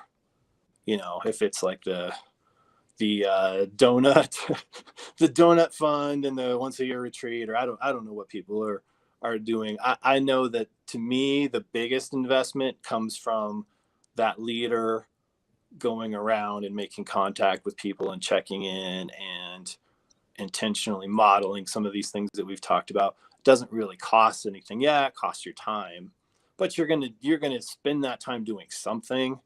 So especially if it's not a hard investment, I think it's super easy to justify. Yeah, if all of a sudden I'm going into the red doing some of this stuff, you know, certainly I got to look at that. But as the person who's been in the really tough position of the middle, kind of pulling from both sides of it, I have mostly had really good long-term results. I remember a couple people in particular, we just had to come up with more to keep them because they were so good. And my boss later was like, wow, that was a really, really good decision, because I see how incredibly valuable they are. And there's a small number of people in the world who would be that valuable in that role. Right. Well, it almost, it brings me back to the first analogy, or one of the first analogies you brought up here today, which is creating the weather. It's like if your journey is to go towards success, profitability, whatever your short-term goal might be, you've got the short-sighted goal. Do you want to do it in a blizzard and a snowstorm with ice and dangerous conditions, or would you rather do it on a beach where it's sunny and warm and not too hot? And so it's sort of like you're setting the backdrop for what your journey towards those short-term goals are going to be. And so it seems like you've got those people who are just sunshine, you gotta take good care of them, and then you should also be one of those people. If you're the person who's charged with keeping the culture positive, that means I sometimes have to remember I like people, but sometimes I have to remind my face that I like people. Right. I need to be that person who's going around and being sunshine. Yeah. So if I have an organization that's not sunshine, but I want it to be, or I want it to be better in whatever those aspirations might be, why is it so hard to change culture? Why don't more organizations do it? Why aren't more organizations successful at it? Why is it so hard? I think sometimes you need an outside perspective at the risk of sounding self-serving and third stage serving. It's okay. I'll let it slide. In the olden days when they were on ships, they needed to have, some fixed point that they could. You can't tell where you're going unless it's by comparison with something else. And I think sometimes that's what the outside perspective gives you, is it's hard to tell accurately your culture or where you're drifting without some either way to measure it or way to view it that's just beyond yourself. Again, as human beings, we all have our known self, right? Our own self-awareness of who we are and what we think we look like, what we think we sound like. An outside perspective. I mean, this is why coaches think, even Michael Jordan had a coach, and he didn't have a coach for the team, but he also had a personal coach working with him. I just watched a little documentary about Dirk Nowitzki, who was a phenomenal basketball player. His entire career had someone working intensely with him one-on-one, and he could have just said, hey, I'm one of the best in the world, I'm going to do my thing. So having that other perspective, that outside view of how we're doing, I think is super important. That's one of the easy things I'd recommend, is get some perspective that's outside of your organization, because you're never quite accurate with how we're doing, right, if you don't have something outside of your ship that you can use to measure that a little bit. And then I'll go back to intentionality wins the day, and intentionality pulls us to greatness. So if it's my company and I just set this goal, we are going to be this way, and I'm going to bring in and draw in people who also see that as an important goal. The nice thing about mirror neurons is the good stuff is contagious too. Mm-hmm. Those things that we do intentionally, it's pretty neat to see, and I get to see this in schools a lot. This teacher has established this procedure or this habit, and all the kids are doing it. Pretty soon you look down the hall and the other groups of kids are doing it too. And that good stuff being contagious is really fun to watch. And it helps you get momentum. And then you can look back and say, look where we were, look how many great improvements we've made. Right. Well, this is good. So maybe just as a sort of a capstone question to tie this all together, I think you've done a really good job of explaining what culture is and what it means, how to change it, how to be deliberate about it, the intentionality behind it, all that stuff. But what if I get the general concepts, but now I kind of step back and look at my own organization and I'm thinking about culture and I don't really know where to start. Is it a good, I don't even know if maybe I don't have a good understanding. Is it an effective culture, ineffective culture? Do I need to change it? How do I change it? I don't even know I don't know where to start. So what do you recommend to a team or to an organization that might be just now starting to think about culture for the first time? A super easy thing that you can do, and some organizations will have an HR department that has tools for this stuff. Mm-hmm. But if you don't, there are ways to send out anonymous surveys or requests for feedback. And I like an initial round. I mean, both all information can be valuable information. Someone tells you, your feet stink. You're like, okay, that's valuable information. I can do something with that. So the first round is an anonymous round in a sense of we put out a way for people to give us this feedback. We're soliciting it. It's safe. They feel safe in being really honest. There will come a round where we want the more specific and we want to know the source and dig into it a little bit more. But I mean, the easiest thing in the world to be, set up, and you probably have 10 different tools that you might recommend, but I'm picturing some kind of a survey that people fill out and we assure them, and it's because it's true. We're just going to get the overall feedback, and it's safe for you to be truthful. Right. That's an easy thing to do. And I'd keep it short but to the important information that you're trying to solicit. Just that step alone, some organizations are surprised in either direction. They're surprised how happy and feeling good about the organization people are, or the other way. And if they knew whose answers were whose, they'd probably be even more surprised. But then that next level of evaluation of our organization, again, something I know that you help companies do. And to me, that is fun stuff. It's not always easy, and sometimes it can be unpleasant, but just like our own, in our own lives, we become more self-aware. We're probably going to have better luck making the changes that we need to make. If I just never look in the mirror or right. I never do anything to check on how I'm doing, I probably am going to lose sight of some things. It doesn't mean I need to be obsessed. And organizations can do this too. They can go too far the other way and just get absolutely obsessed with feedback. And they're always looking in the mirror so much that they don't do other things as much as they should. But that's a good first step is an honest. And the reason I say start with the anonymous is it gives people, it kind of opens the door to. There's only one reason in the world I would ask that question and let you answer it anonymously. I really do want the answer. Right. So it's a sincere move on the part of the organization. Yeah, absolutely. And I think that you're right that assessing and having that objective view of your culture, the strengths and the weaknesses, and then stepping back and looking at, is that what we intended? Is that what we want? Is that what's best for us to achieve whatever our longer term goals are?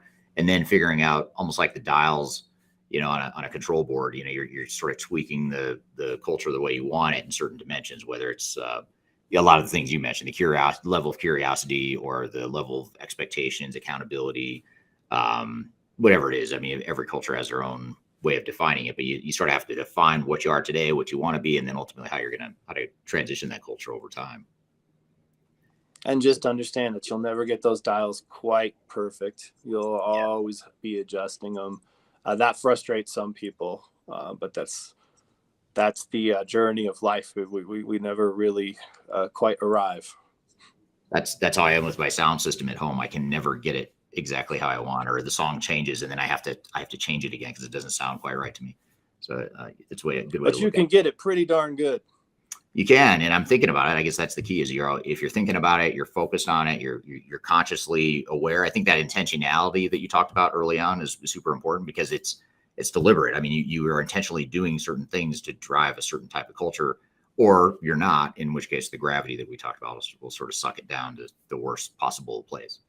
So and then the neatest thing will happen is a new person comes into your organization and they go, wow, what a great place this is. Just the feel here is so great. Or someone comes I go into Eric's house and I say, wow, this sounds great. Mine sounds like a tin can. You've really, really worked on this and this is super impressive. It's nice because once in a while you get somebody, and it doesn't even mean that their organization was horrible or toxic, but when someone comes in and says, wow, we just didn't have this and I so appreciate it. What a great feeling. And then now you've got a new person who's a fan and is already in that place of appreciation and excitement, and your culture just probably got better. Yeah. It's a wonderful thing to see that improvement begets more improvement. Yeah, absolutely. All right. Thank you, Jedd. Thanks for being here. Great conversation. Good to have you on the show again, as always. And as always, as was the case last time Jedd was on the show, we have a lot to think about and a lot to unpack from what he just talked about. So we're going to take a quick break. When we come back, we'll dive into this whole concept of culture a little bit more. We'll be back with more Transformation Ground Control.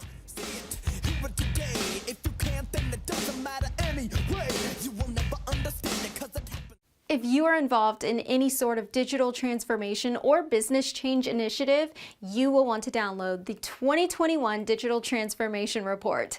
With its comprehensive overview of business and technology trends and best practices, this report is a must-have guide for any transformation project or executive team. Download this free report by visiting Third Stage Consulting at thirdstage-consulting.com.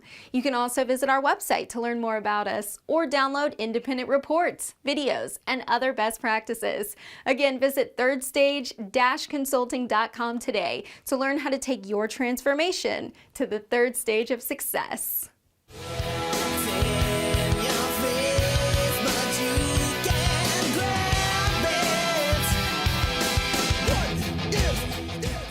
Hello and welcome back to Transformation Ground Control, episode number 52. You can find new episodes every Wednesday on YouTube, LinkedIn, and all the audio podcast platforms. Thanks for being here today. So we just had this discussion with Jedd right before the break. And Kyler, what were your thoughts? What were some of the takeaways you had from that conversation? Yeah, well, as a mother of two toddlers, I definitely need the kid whisperer. So that is something that is a service that I absolutely need.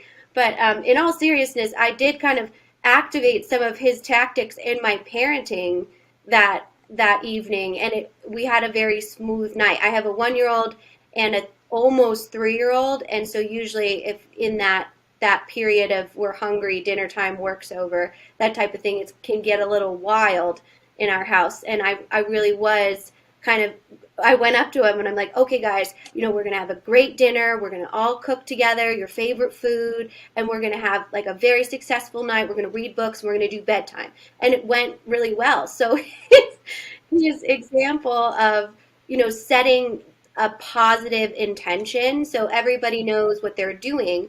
And we know that purpose is important, right? We know that setting an alignment, executive alignment when it comes to digital transformation is important.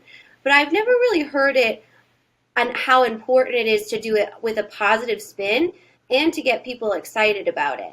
So I wanted to ask you, is that kind of part of your process when you go in and help with strategy sessions, is to say like this needs to be messaged in a really positive way.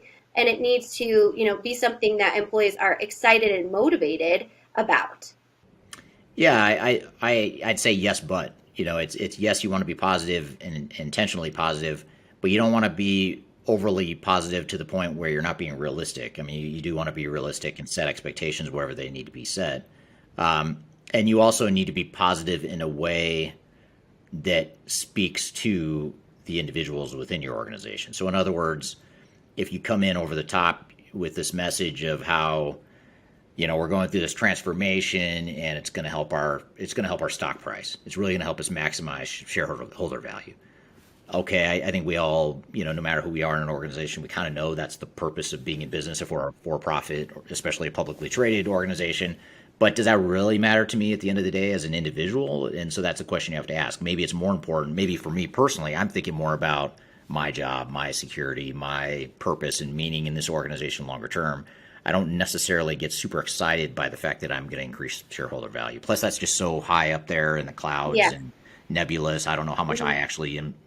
Most people don't have a noticeable direct impact on shareholder value. So I've got to make it needs to be positive, but it needs to be relevant to me. Those are the two things that sort of jump out. But I do have to ask you, have you ever read, we didn't talk about it here at Jedd this time, but last time we talked a lot about Love and Logic on the parenting side. Have you read that book, or is that something do you use that style of parenting at all? Well, we've never read that book, though we should. It's interesting. I did a series on digital transformation and parenting with a lot of our stakeholders that we've actually never published because I didn't finish it by the end of the year, but we will at some point. And it really gave an interesting, obviously we know that being a parent right now is incredibly difficult just from a logistics standpoint, especially as Jedd said, schools, the education system has gone through arguably one of the biggest transformations from doing a model that was completely in person to now doing a completely opposite. And that has turmoil all over it. And parenting too.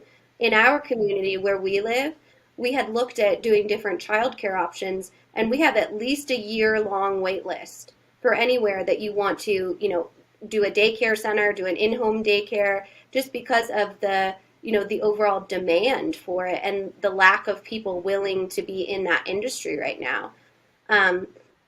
So I think that's, an interesting kind of correlation, but we definitely would love to. I should not speak for my husband because he probably wouldn't, but he would love to, if I would love to, read that book. Because I know you and Kelly read it as parents of toddlers, right? Yeah, they were toddlers at the time. They're not so young and cute nowadays. They're still cute, they're still kids, but they're not 2 and 5 like they were when my wife and I first met. But I had read, I can't remember if I mentioned it with Jedd just this last time we talked, just today when we talked, or the last time before, but it was a book I read when my wife and I first got engaged, because I was like, well, I don't have kids of my own, so I better figure out this whole parenting thing pretty quick, because I'm not going to have a lot of time to figure it out on the job. So, but it was super interesting. So, and the reason I brought it up with Jedd is one of the 2 times, if not both times, that we had him on the show was the fact that he worked for Love and Logic. I think he mentioned it, at the very least, he mentioned it in his introduction. So he spent, I think, 10 years working for Love and Logic Institute. So he's sort of an expert in parenting and schooling and developing of children and all that stuff, which again, you figure if you can master the art and the science of raising and educating kids, and you can do that well, so much of that applies to organizations too. So that's why I love his way of thinking, because it's not your traditional way of thinking about organizational culture and transformation settings. We tend to gravitate more to the training of new technologies and stuff like that. We don't think about the core fundamental foundational stuff we've got to get to. Yeah, absolutely. I loved his Jerry Springer effect example of, the teacher, they had aligned on their overall purpose, right? They were here to, build whole human beings in, a very supportive and nurturing environment. And then this one teacher, was yelling at this other kid. And I thought that was a good correlation between the work that we do, because sometimes we can have clients, many client services industries, the client thinks you do nothing all day except for work for them. Right. And there's been so many times that I've watched my husband, Adam, who is on the Third Stage team, work with a very difficult and charged, if you will, client. And I'm in the background like, who is this person? And, he is always just level set. And I ask him, how does that not make you mad? And he would be like, what would be the purpose of getting mad? Nobody's going to accomplish what they need to accomplish if, I scream at the guy. But I do have the opportunity to be a sounding board, listen to him or her, and really dissect what is the biggest issue here by what they say. So I wondered if you had kind of had that similar train of thought when he was talking about just that overall staying calm and collected and addressing conflict that way. Yeah, I think it's sound advice. It's a good takeaway that he has. That's why he's such a good team member on our team, because we tend to think alike when it comes to that stuff. But I guess I'd add to that too that part of going through a transformation, either as a consultant like we are, or if you're working internally on an internal team, is you have to empathize. I mean, you just have to understand where the person's coming from, and you have to really not take it personally, not react, and understand what's making this person tick. In our case, as consultants, a lot of times there's something else going on underneath the surface. They might be angry and frustrated, but a lot of times it's a general frustration with the pressure that they're under. And when I say they, I mean the clients, because they've got a bullseye on them. They're under all this pressure to be the executive sponsor of some massive transformation that's never been undertaken at their organization before. And there's just a lot going on there with our clients. And you have to understand that. If you can't understand that and you can't empathize, you're not going to be a good consultant. And the same is true when you're internally. You have to be thinking about, why are people pushing back on this change, or why are people being quote unquote difficult, when it comes to this change. And you've got to really understand, you have to assume the best to start. You start there and think, okay, it's probably not a bad thing, or it's probably not coming from a negative space. It's probably coming from somewhere positive, but somewhere along the way, something's getting disrupted. Like someone feels threatened, or someone feels like their job's at stake, or they're not secure in their role as a result of this transformation. You have to understand that to be able to understand, well, how do I not react to that, but how do I have a plan to mitigate those risks or concerns or fears or whatever it is. So I think it's a really good point. That empathy and listening and understanding is super important in these sorts of transitions or transformations. Absolutely. And that goes along with what he was talking about of establishing that trust, even from a brain chemistry standpoint, that just the overall human experience, if they trust the experience, they're much more likely to go along with outside recommendations, to make sure that they're holding their teams accountable. If they're in that state of trust, as opposed to in that state of fear, because as Jedd said, our biggest fear as human beings is that ostracization or that failure point. And I think a lot of times that's what we do as consultants, is really try and garner that trust so that we can give them and pass them our best recommendations, and then kind of mitigate the risk of fear or fear-based behaviors in these transitions that might cause disruption to the business, and then also impact the overall success of the transformation and ultimately the revenue of the company. So I wanted to see if I could ask you the big question that Jedd had is what is your why for leading Third Stage? Yeah, so the why is because, first of all, on a personal level, I just love consulting. So I knew I wanted to start a consulting company. But great, there's thousands of consulting companies out there. Why Third Stage? Why this one? And why this way that we've decided? And so that is the second, probably more important reason, which is that even though I love consulting, there's a lot about it I don't like. And what I don't like is the fact that so much of it is biased and incentivized to act in ways that go against what clients actually need. The whole industry was built around this whole ecosystem of consulting firms that focus on and support certain types of technologies. And it's a great way to build a technology company. If I were to start a software company tomorrow, that's exactly what I would do. I'd go get a bunch of evangelists that are consultants that are going to get paid and make good money if I make good money. And that's how I'm going to build out my ecosystem. So that's great. It's great for the software companies. But then you turn around and look at the customers you're serving, and they have all these different options out there. They've got a million different directions they can go in their transformations. and that's not the best answer for them. So I wanted to create something that was more aligned with client needs around independence, technology agnostic, consulting, the ability to specialize and focus on digital transformation, help them through the entire journey, and at the same time just build a great company. The biggest why for me personally is I just want to build a really cool company that people love working for and really want to work for. And to me, that is probably the biggest reason personally, but that's not enough without the other two things I mentioned. That's the why for me and for Third Stage. Yeah. Are you going to ask me? Yes. No, I no, oh, am I supposed to? I'm kidding. Yeah. Yeah. What is it for you? So in your role at Third Stage, for example, what is the why for you? Yeah, I think the why for me is Third Stage matches my entrepreneurial spirit and my deep love of technology. And in the marketing space, I get excited and inspired to bring technology that makes people's lives easier, more enhanced, or just to celebrate the innovation of being a human being, seeing what we can create, seeing how we create networks to share with one another, even if we're physically far apart. We still have the ability to collaborate. So I think that's my why behind that.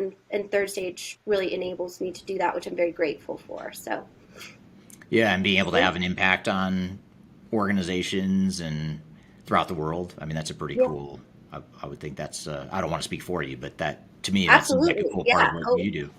Yeah, and they teach me so much about other cultures, our team does, and it's so diverse that, you had no idea that, someone had done so-and-so or was an expert in so-and-so, and there's always someone to learn from, which I definitely appreciate, and keep someone like me that's always kind of reaching for more, really always kind of satisfied with being able to be a constant learner.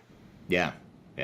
That's definitely a good space for that. That's the beauty of just our industry in general, too, is that if you're not constantly learning, then you're doing something wrong in this space. You've got some big, everyone's got blind spots, but you've got a especially big blind spot if you're not finding the opportunity to learn, because there's so much to learn in this space. Absolutely. Well, now that we've focused on that appreciation, like Jedd told us to. The self-affirmation, I think is a word to use. Kumbaya, if you will. If I'm smart enough, I'm good enough, and gosh darn it, people like me. Yeah, there you go.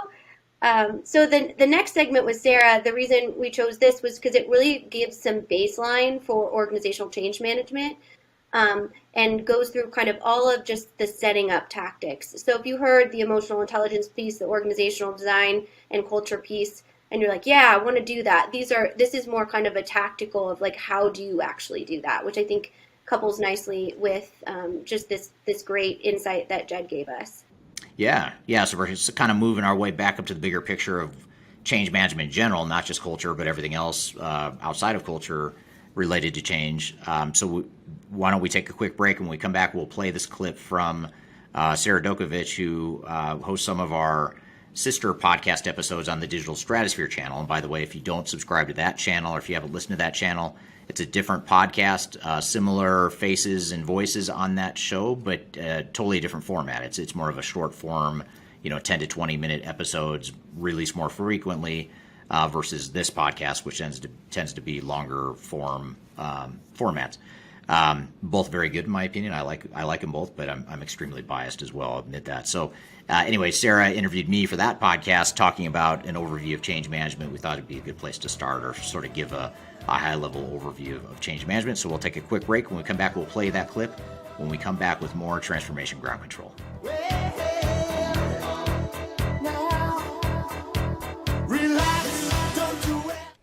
If you are aiming for transformation success, turn to Third Stage Consulting Group.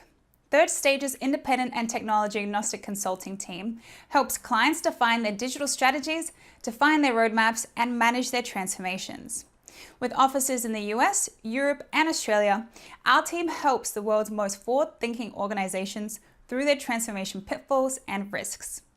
If you are embarking on a digital transformation or business change initiative, contact Third Stage Consulting to see how we can help you reach the third stage of transformation success.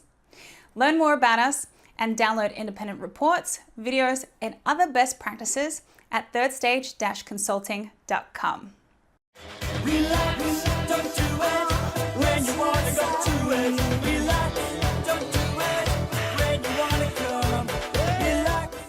Hello, welcome back to Transformation Ground Control, episode number 52. I'm here with Kyler Cheatham, and this is the episode where we're going deep into change management, culture, organizational dynamics, organizational design, all that stuff. So far, we've covered some hot topics around culture and change management. We had Jedd Hafer on talking about organizational culture and how it applies to organizational performance and transformation in general. But now we want to shift gears, or not even shift gears, but just maybe broaden the scope a little bit and look at change management overall. What are some of the other components of change management that we haven't already talked about as it relates to culture and some of the other things we've talked about, and what are all those other different components? So to help unpack that, we thought we'd play you a clip from our sister podcast on the Digital Stratosphere podcast, which please subscribe to that if you don't already, in addition to this podcast. That one, we put out new episodes 3 times a week, shorter form, little bite-sized segments. And in this interview we're going to play you is Sarah, who's hosting that episode, interviewing me about change management to talk about what is it and what are some of the different components of change management. So why don't we play that clip, and then we'll sort of unpack it a bit after that. So here's the clip between Sarah and I talking about organizational change. How would you summarize the concept of change management for our listeners? Well, to simplify it or super simplify it, I would say that change management is really any sort of activity or strategy that enables your people, your employees, your team, that enables them to adapt to and be part of the change. And so in other words, it's what makes the transformation real. It's not real until your people are actually executing against this new operating model, using your new systems and the new organizational design. It's anything that enables people to adapt to and become the change. That's great. No, that makes total sense. And I feel like when people can be part of it, they kind of feel a little more involved in the whole process too, rather than them kind of being like shuffled around or being told what to do kind of thing, which I think is really important in any kind of industry or business. Now, why is change management? Yeah, no, definitely. So why do you think change management is so important to digital transformation?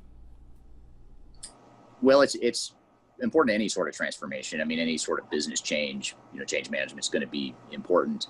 But when you talk about technology change, especially when you're talking digital transformation or ERP or CRM, HCM, human capital, whatever types of technology you might be deploying in your business, chances are it's going to have a pretty significant impact on your business and impact for the better. I mean, it's going to help you be more efficient, more profitable, helps you be more effective in the way you do business. And however, that's all theoretical or philosophical until we actually can achieve that. And the way we achieve it is by having people that can work in this new environment in a way that's actually saving you money and saving time and making you more effective and providing a better customer experience for your customers. All that stuff, all the potential benefits of technology don't become real until we effectively deal with the change management side of things. Got it. Definitely.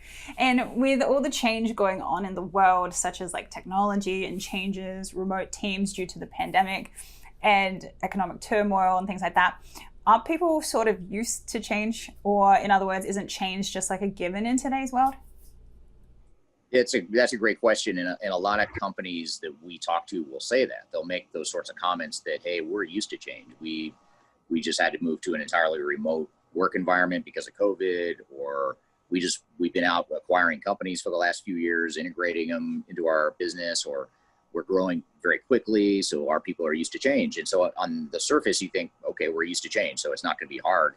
But the risk is that, first of all, there's change fatigue. The change fatigue is a very real thing where if all those things that I just mentioned as examples are true to your organization, you're growing, you're entering new markets, you're acquiring companies, you're dealing with COVID like everyone else. That is a lot of change, but at some point people reach a breaking point and they can't handle any more change. And if you go to throw a digital transformation on top of all the changes that people are already experiencing, it can be overwhelming if we don't manage the change well. And more importantly, if we just back up, I mean, we have to make sure that the transformation itself is, even before we think about change management, we have to make sure our transformation strategy and plan makes sense and is realistic and fits the world we're in today. But once we've done that, we still have to manage the change and ensure that people understand it and that we're really helping them through the entire process. Yeah, that totally makes sense. It's like we live in a world of information as well. So I can totally relate to information fatigue as change fatigue. So it's just a lot going on at once. And sometimes, you just need to kind of draw your line for a second. So if change management is so important to digital transformation success, then why do so many organizations struggle with this concept? Well, I think it's because a lot of organizations don't know what it means. And I know your first question is just, what is change management? And that answer I gave you may have been a good introduction to what change management is, but it doesn't really tell you what you need to do, or it doesn't give you answers as far as how do I manage that change. And so people end up defaulting to the really simple, low-hanging fruit, things like training. I'll just do end user training on my new technology. I'll train people how to use it, and that'll be my change strategy. Well, if you wait until training, it's way too late. I mean, if people are going to at some point freak out because their lives are changing, and they're going to end up freaking out in the end user training sessions right before you're about to go live.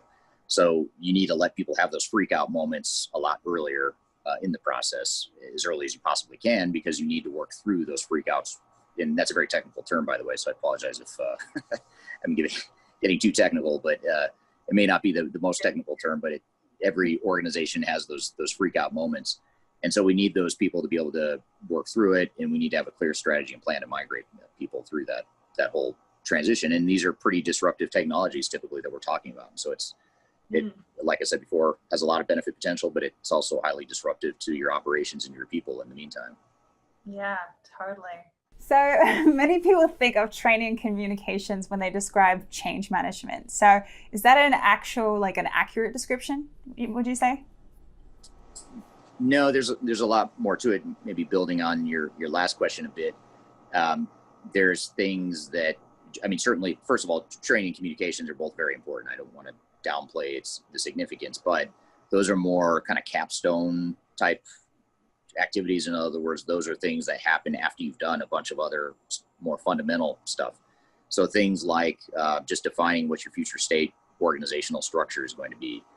How are roles and responsibilities going to look in this new environment? How are the processes going to work? Who's going to do what? All that stuff has to be defined, and not just from a pure software technology design perspective, but more from just operationally, how are we going to use this technology? How's it going to fit in our business?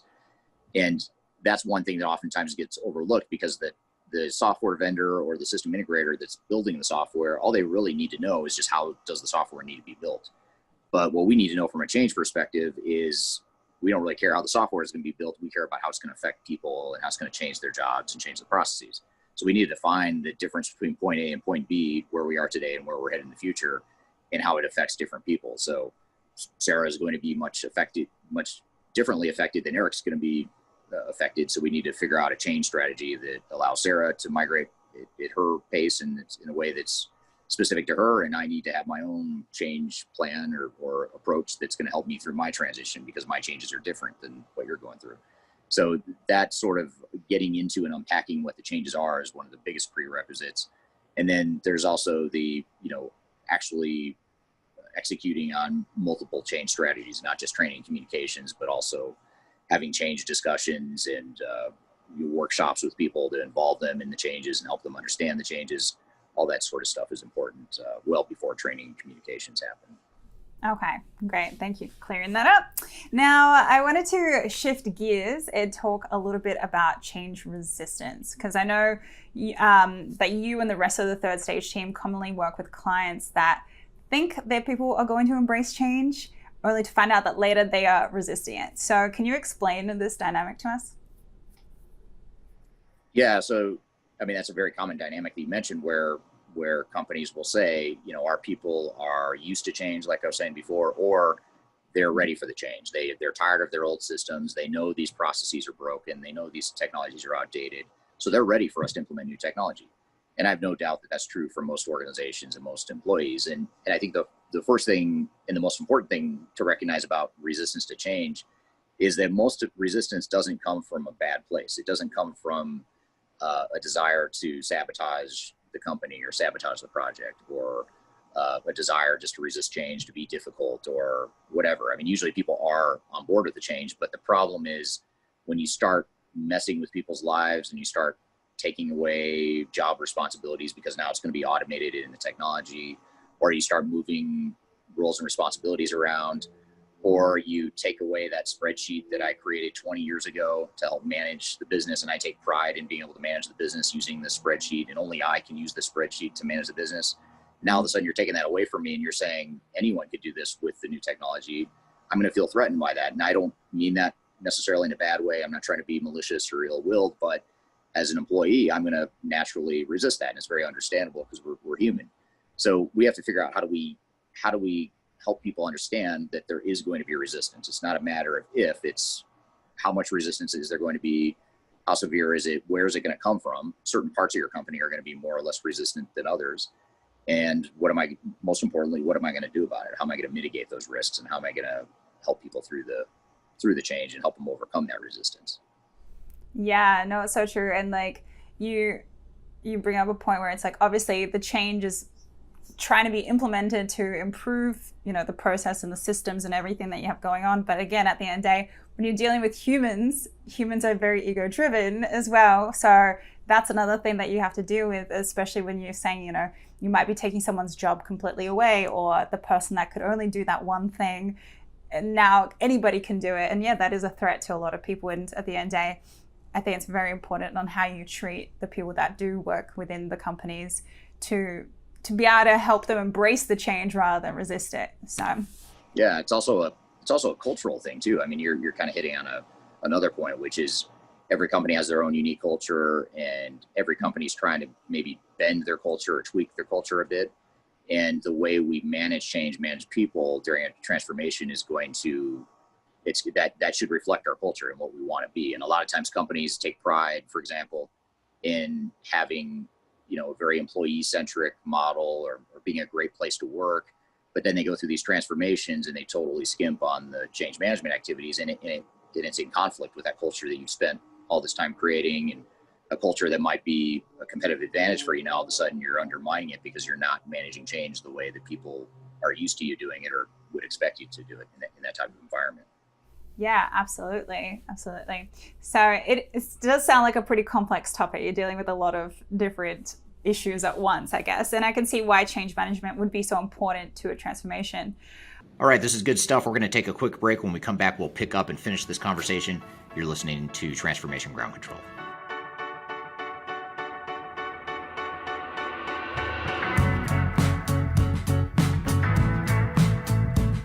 If you are aiming for transformation success, turn to Third Stage Consulting Group.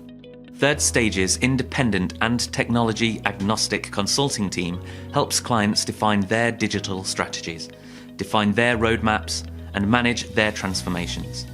With offices in the US, Europe, and Australia, our team helps the world's most forward-thinking organizations through their transformation pitfalls and risks. If you are embarking on a digital transformation or business change initiative, contact Third Stage Consulting to see how we can help you reach the third stage of transformation success. Learn more about us and download independent reports, videos, and other best practices at thirdstageconsulting.com.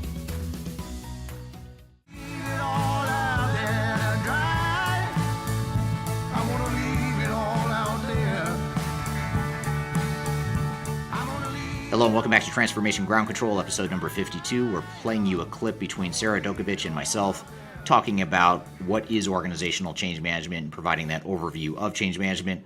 Let's cut back to the conversation right now. So now before the break, we were talking about why change management is so important. And now what are some of the most important components of an effective change management strategy?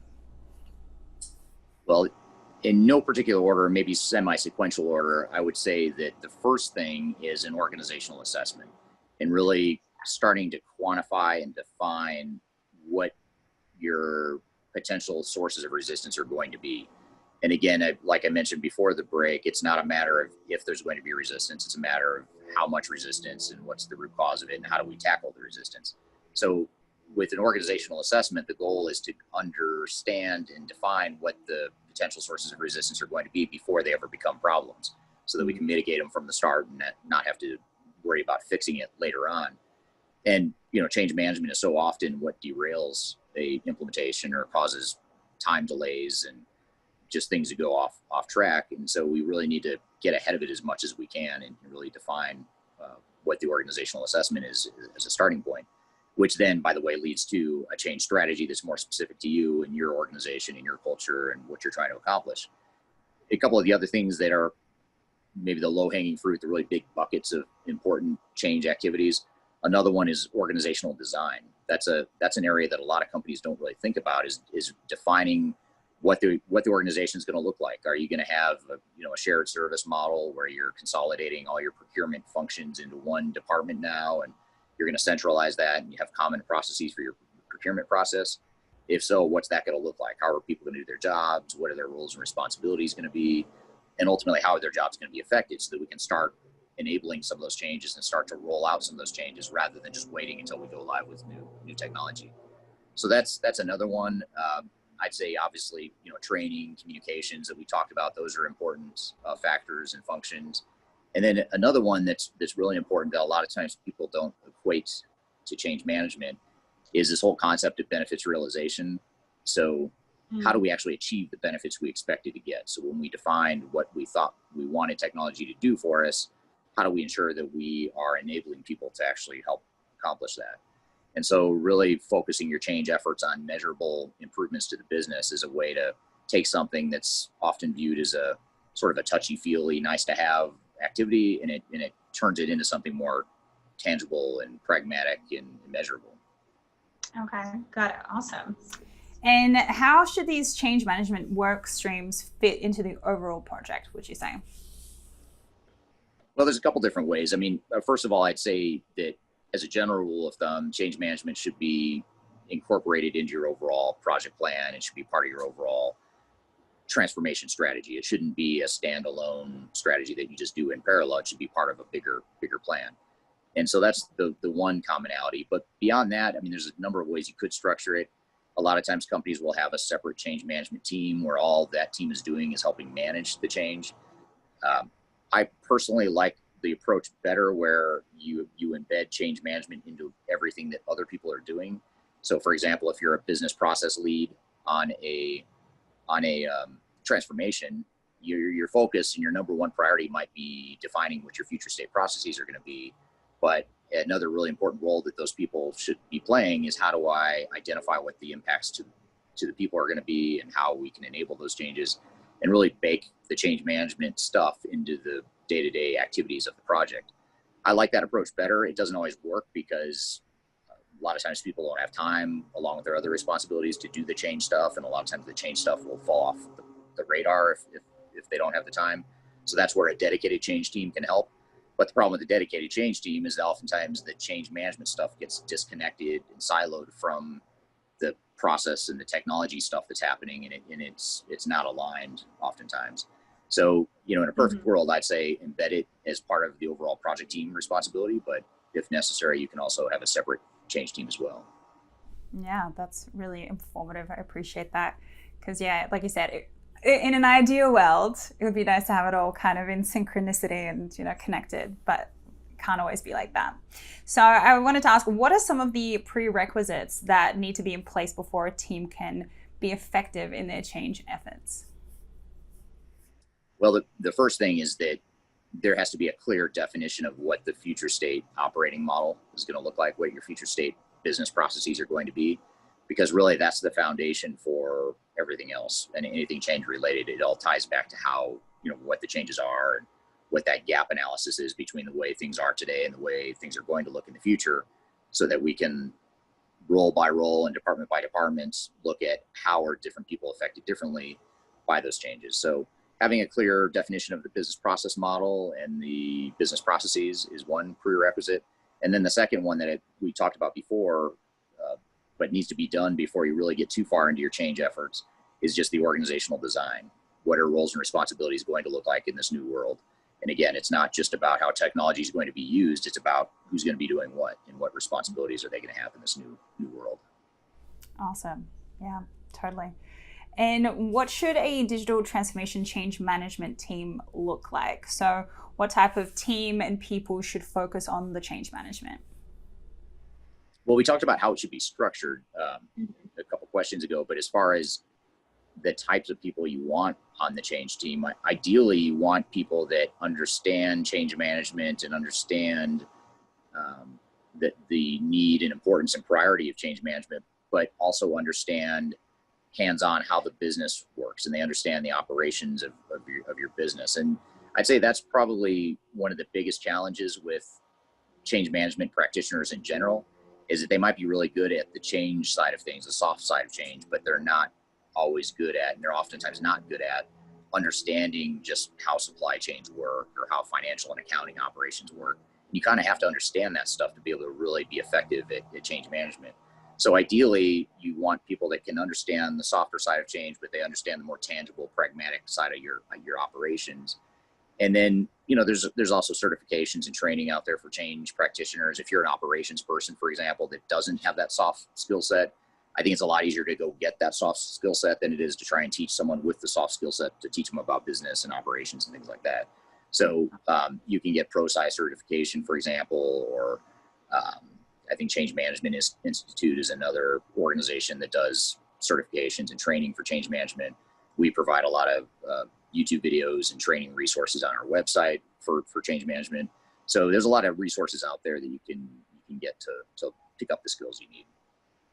Yeah, that's really helpful. It's just to be able to know a bit from both sides, so then that way you can really hone in on kind of getting very clear and helpful with the outcome.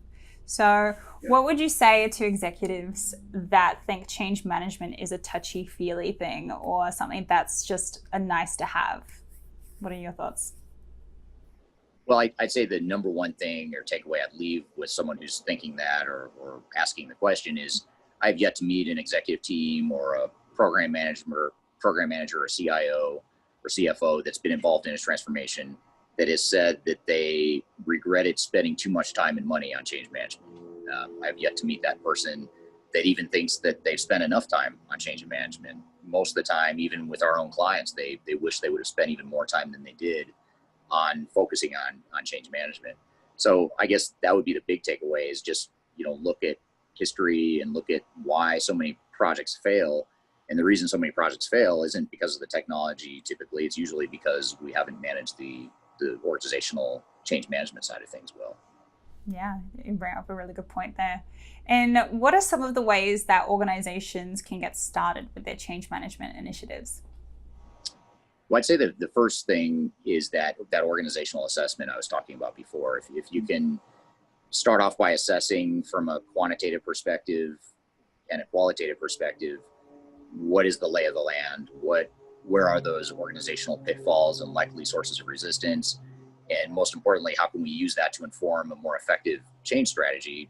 That's an important first step, because the change management world tends to oftentimes believe in kind of one size fits all answers or silver bullets. And the reality is they don't exist. There is no one size fits all answer. And we need to be a lot more surgical and focused in how we manage change that's specific to you as an organization, and how the business processes are going to be changing and how the organization is going to be affected. So that organizational assessment up front is important. And generally, when we do an organizational assessment, it's two prongs. One is the kind of an anonymous online survey that's meant to capture quantitative data around the culture of the organization and starting to quantify some of the things that oftentimes could lead to failure or to change management risk. And then there's the more qualitative analysis too that we do via focus groups, just to get a better understanding of some of the softer side of change around the culture of the organization and communication styles and things that are very much related to how change needs to be managed within a transformation. Awesome. Totally makes sense. I love that. Thank you. All right. Good stuff. Well, thank you, Sarah, for that clip and for those great questions that you had asked of me a while back. We're going to take a quick break. When we come back, we'll sort of dive into some of these topics we covered and unpack those concepts around change management in a little bit more detail. We'll take a quick break. We'll be right back with more Transformation Ground Control.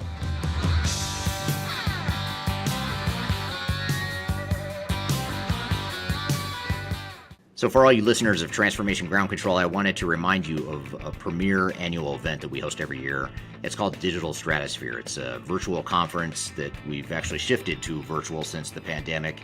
And we're having our next Digital Stratosphere conference online virtually February 8th through the 10th. So I encourage you to register for that.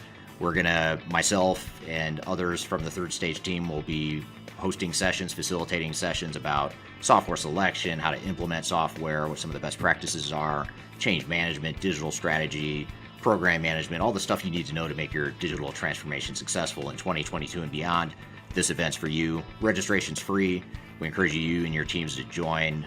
If you're not able to join us live, which we hope you will, but if you can't join us live, we'll also we'll make the recordings available to you. So be sure to register either way. Even if you can't join all the sessions live, you'll at least get access to the library of recordings. So I encourage you to check that out. There's a link below in this podcast, wherever you're listening or watching. There's a link below to register. And you can also just go to our website at Third Stage, and it's spelled THIRD, stage-consulting.com. At the top of the page, you'll see an icon for registering for Digital Stratosphere. So be sure to check it out. Digital Stratosphere, February 8th through 10th. Hope to see you there.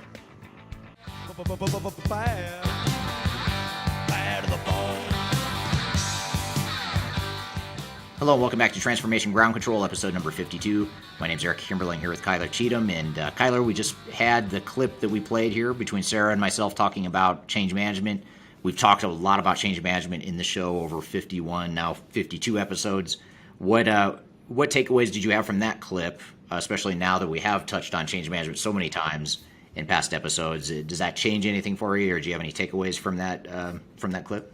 Yeah, well, the reason that clip is one of my favorites is because it really does lay out the basics that I think a lot of times we forget. I think something that you said specifically is when you go in and you're doing an executive strategy session or kicking off a project with a client, a lot of times that client will be like, oh no, our culture is awesome. We're all innovators, we're creators here. And I wanted to dig into, a lot of times that's totally true, right? And that's great. But at the same time, that does not mean that you will not have any organizational change challenges. So how do you have that conversation with clients just from a baseline of saying, well, you are going to experience this, everyone does. And then also just adding on to that, how can leaders be more aware that that's just something that comes with the project? It's not a negative. It is what it is when it comes to going through a change. Yeah. So I guess to start, first of all, this is a very common dynamic and challenge.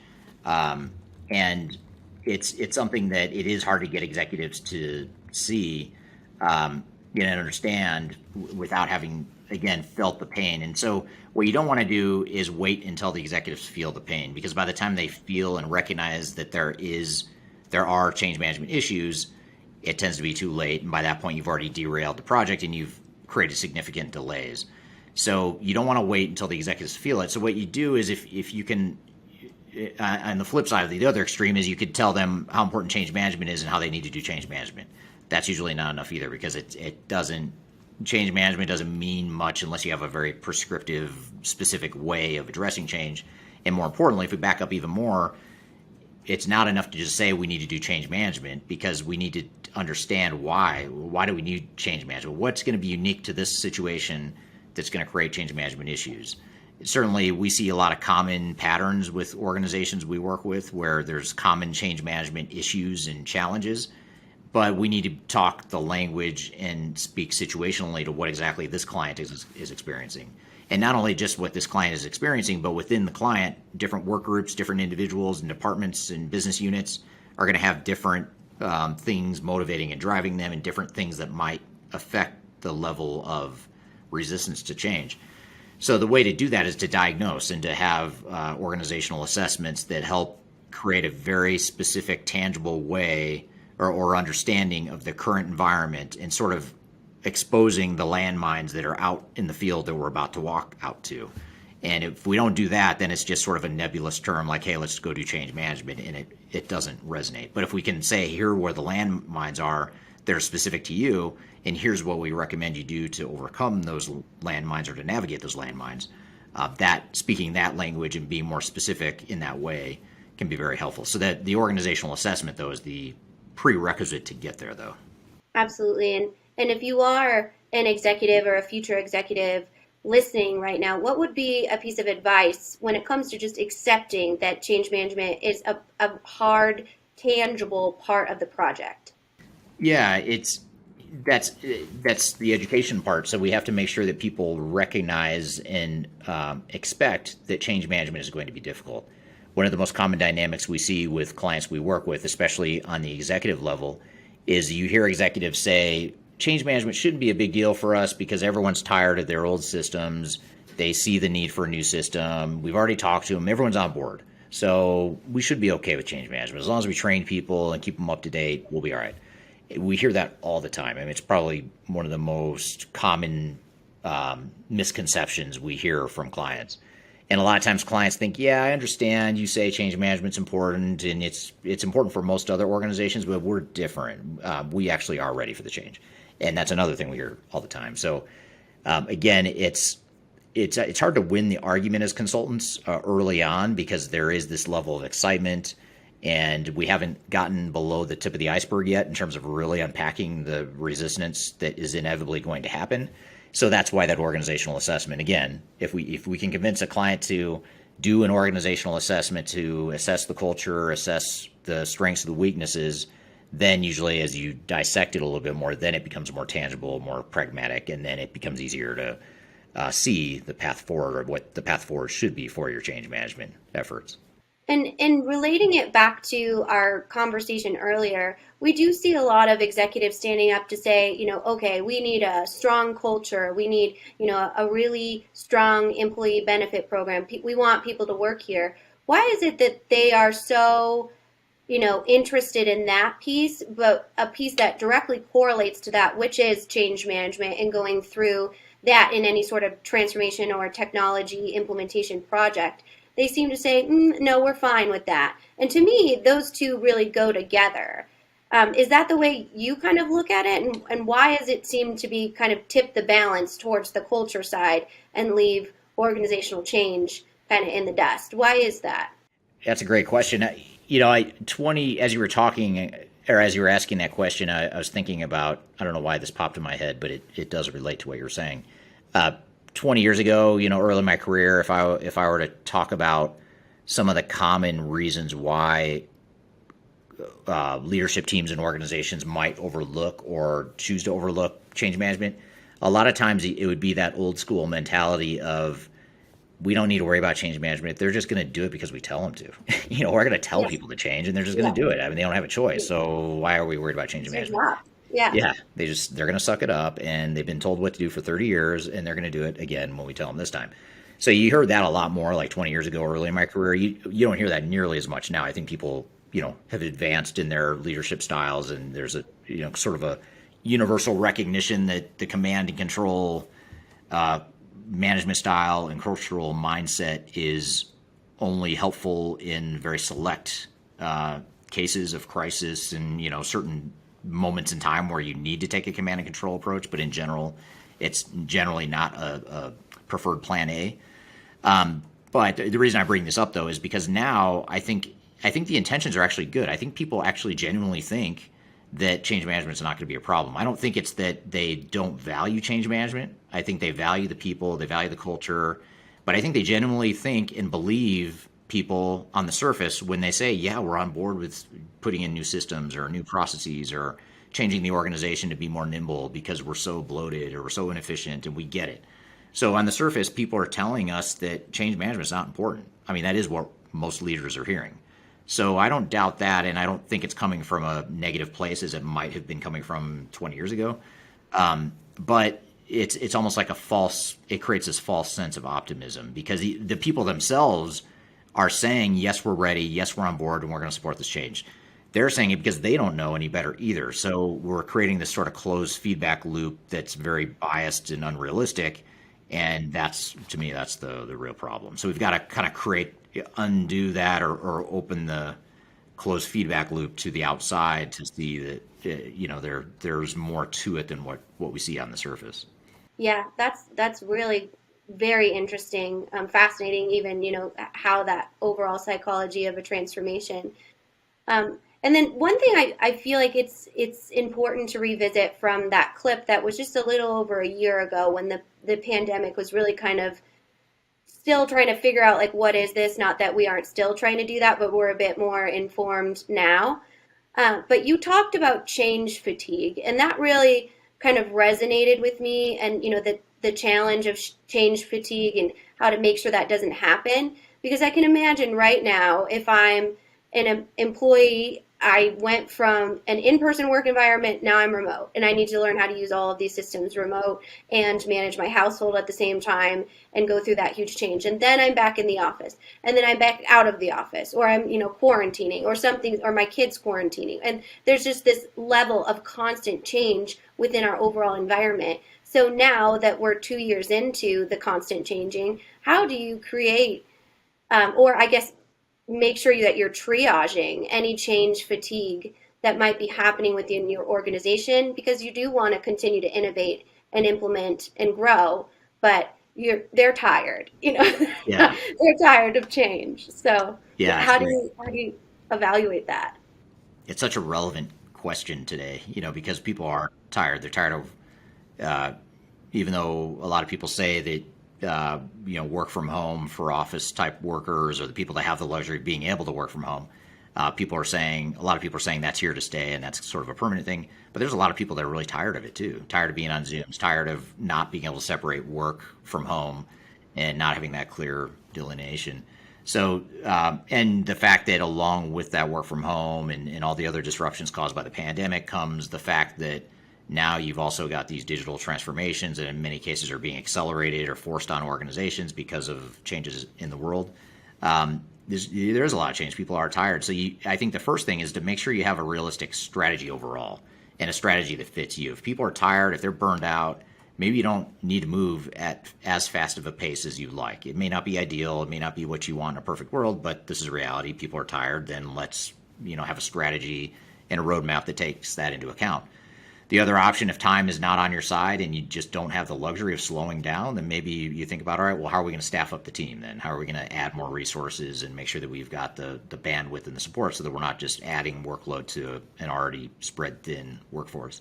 So it's stuff like that, like thinking about the overall transformation strategy and roadmap, the resourcing strategy, making sure we've got the right plan that's aligned with who we are and what we're trying to accomplish.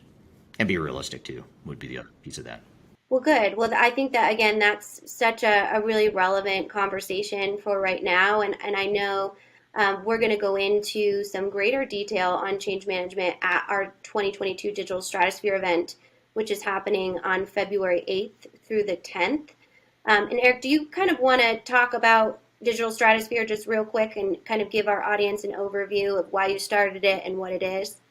Yeah. So when we first started Third Stage, we started doing in-person Stratosphere events. This is back in 2018, and quite frankly, at the time, it was just a way for us to reintroduce our team, who had been in the space for a long time, but Third Stage was relatively new was brand new at the time in 2018. So we wanted to introduce the team or reintroduce the team and the brand to the market, and so that was, those in-person events were one of our key marketing strategies and tactics. When the pandemic hit, though, we had to shift gears like a lot of organizations and move to a virtual model. And we've sort of stuck with that virtual model exclusively so far. I mean, at some point, I hope later this year we go back to the in-person events. But we're doing this again virtually as a way to kind of building on that momentum. And we just like to, the best way that we can connect with potential clients, potential team members that might become team members as we continue to grow. And just connect with other peers in the industry is to put on these events. It's just a great way for us to connect with them and share our philosophies and lessons and thoughts and help a lot of organizations along the way, some of which will become clients at some point, some of which will become team members, some of which will continue to be peers and never become either. So it's kind of a win-win all the way around. And so that's really the whole reason why we started it. Absolutely. And the virtual environment does have the ability to reach our global audience. So what we do is we do host this virtual conference for 3 days, packed full of keynotes, of panelists, all kinds of different stakeholders and thought leaders from the industry, and then also from the Third Stage team. And we offer recordings after the fact. So if you are one of our community members that are in a different time zone and you can't join the live event, you can still watch the event back and see all of the questions and dialogue being asked by the audience, because it's very interactive. And all 3 days are completely free this year. So the link to register or to view the full agenda is in the description here. You can also visit our website, which is stratosphere2022.com, to register as well. So definitely something that's really exciting. All right. Well, yeah, that's great. So you go to stratosphere2022.com. You can see the agenda out there. You can register. It's free registration. If you miss some or all of the sessions, you'll get recordings after the fact. So be sure to check it out. A good lineup of speakers, too. It's not only different team members from Third Stage, but we have other peers, industry peers that'll be presenting as well on different topics. So be good to have you all there. So thanks again for another great episode, Kyler, and thanks to the audience here for listening in today. Be sure to check us out. New episodes every Wednesday. And also be sure to check us out on social media, whether it's Instagram, YouTube, Twitter, LinkedIn, Facebook, whatever social media platforms you're on. Check us out. We're constantly putting out daily updates and thought leadership out there that's meant to help you through your transformation journeys. So thank you again for being here. Hope you have a great week, and we'll look forward to seeing you next Wednesday on Transformation Ground Control. Have a great week in the meantime.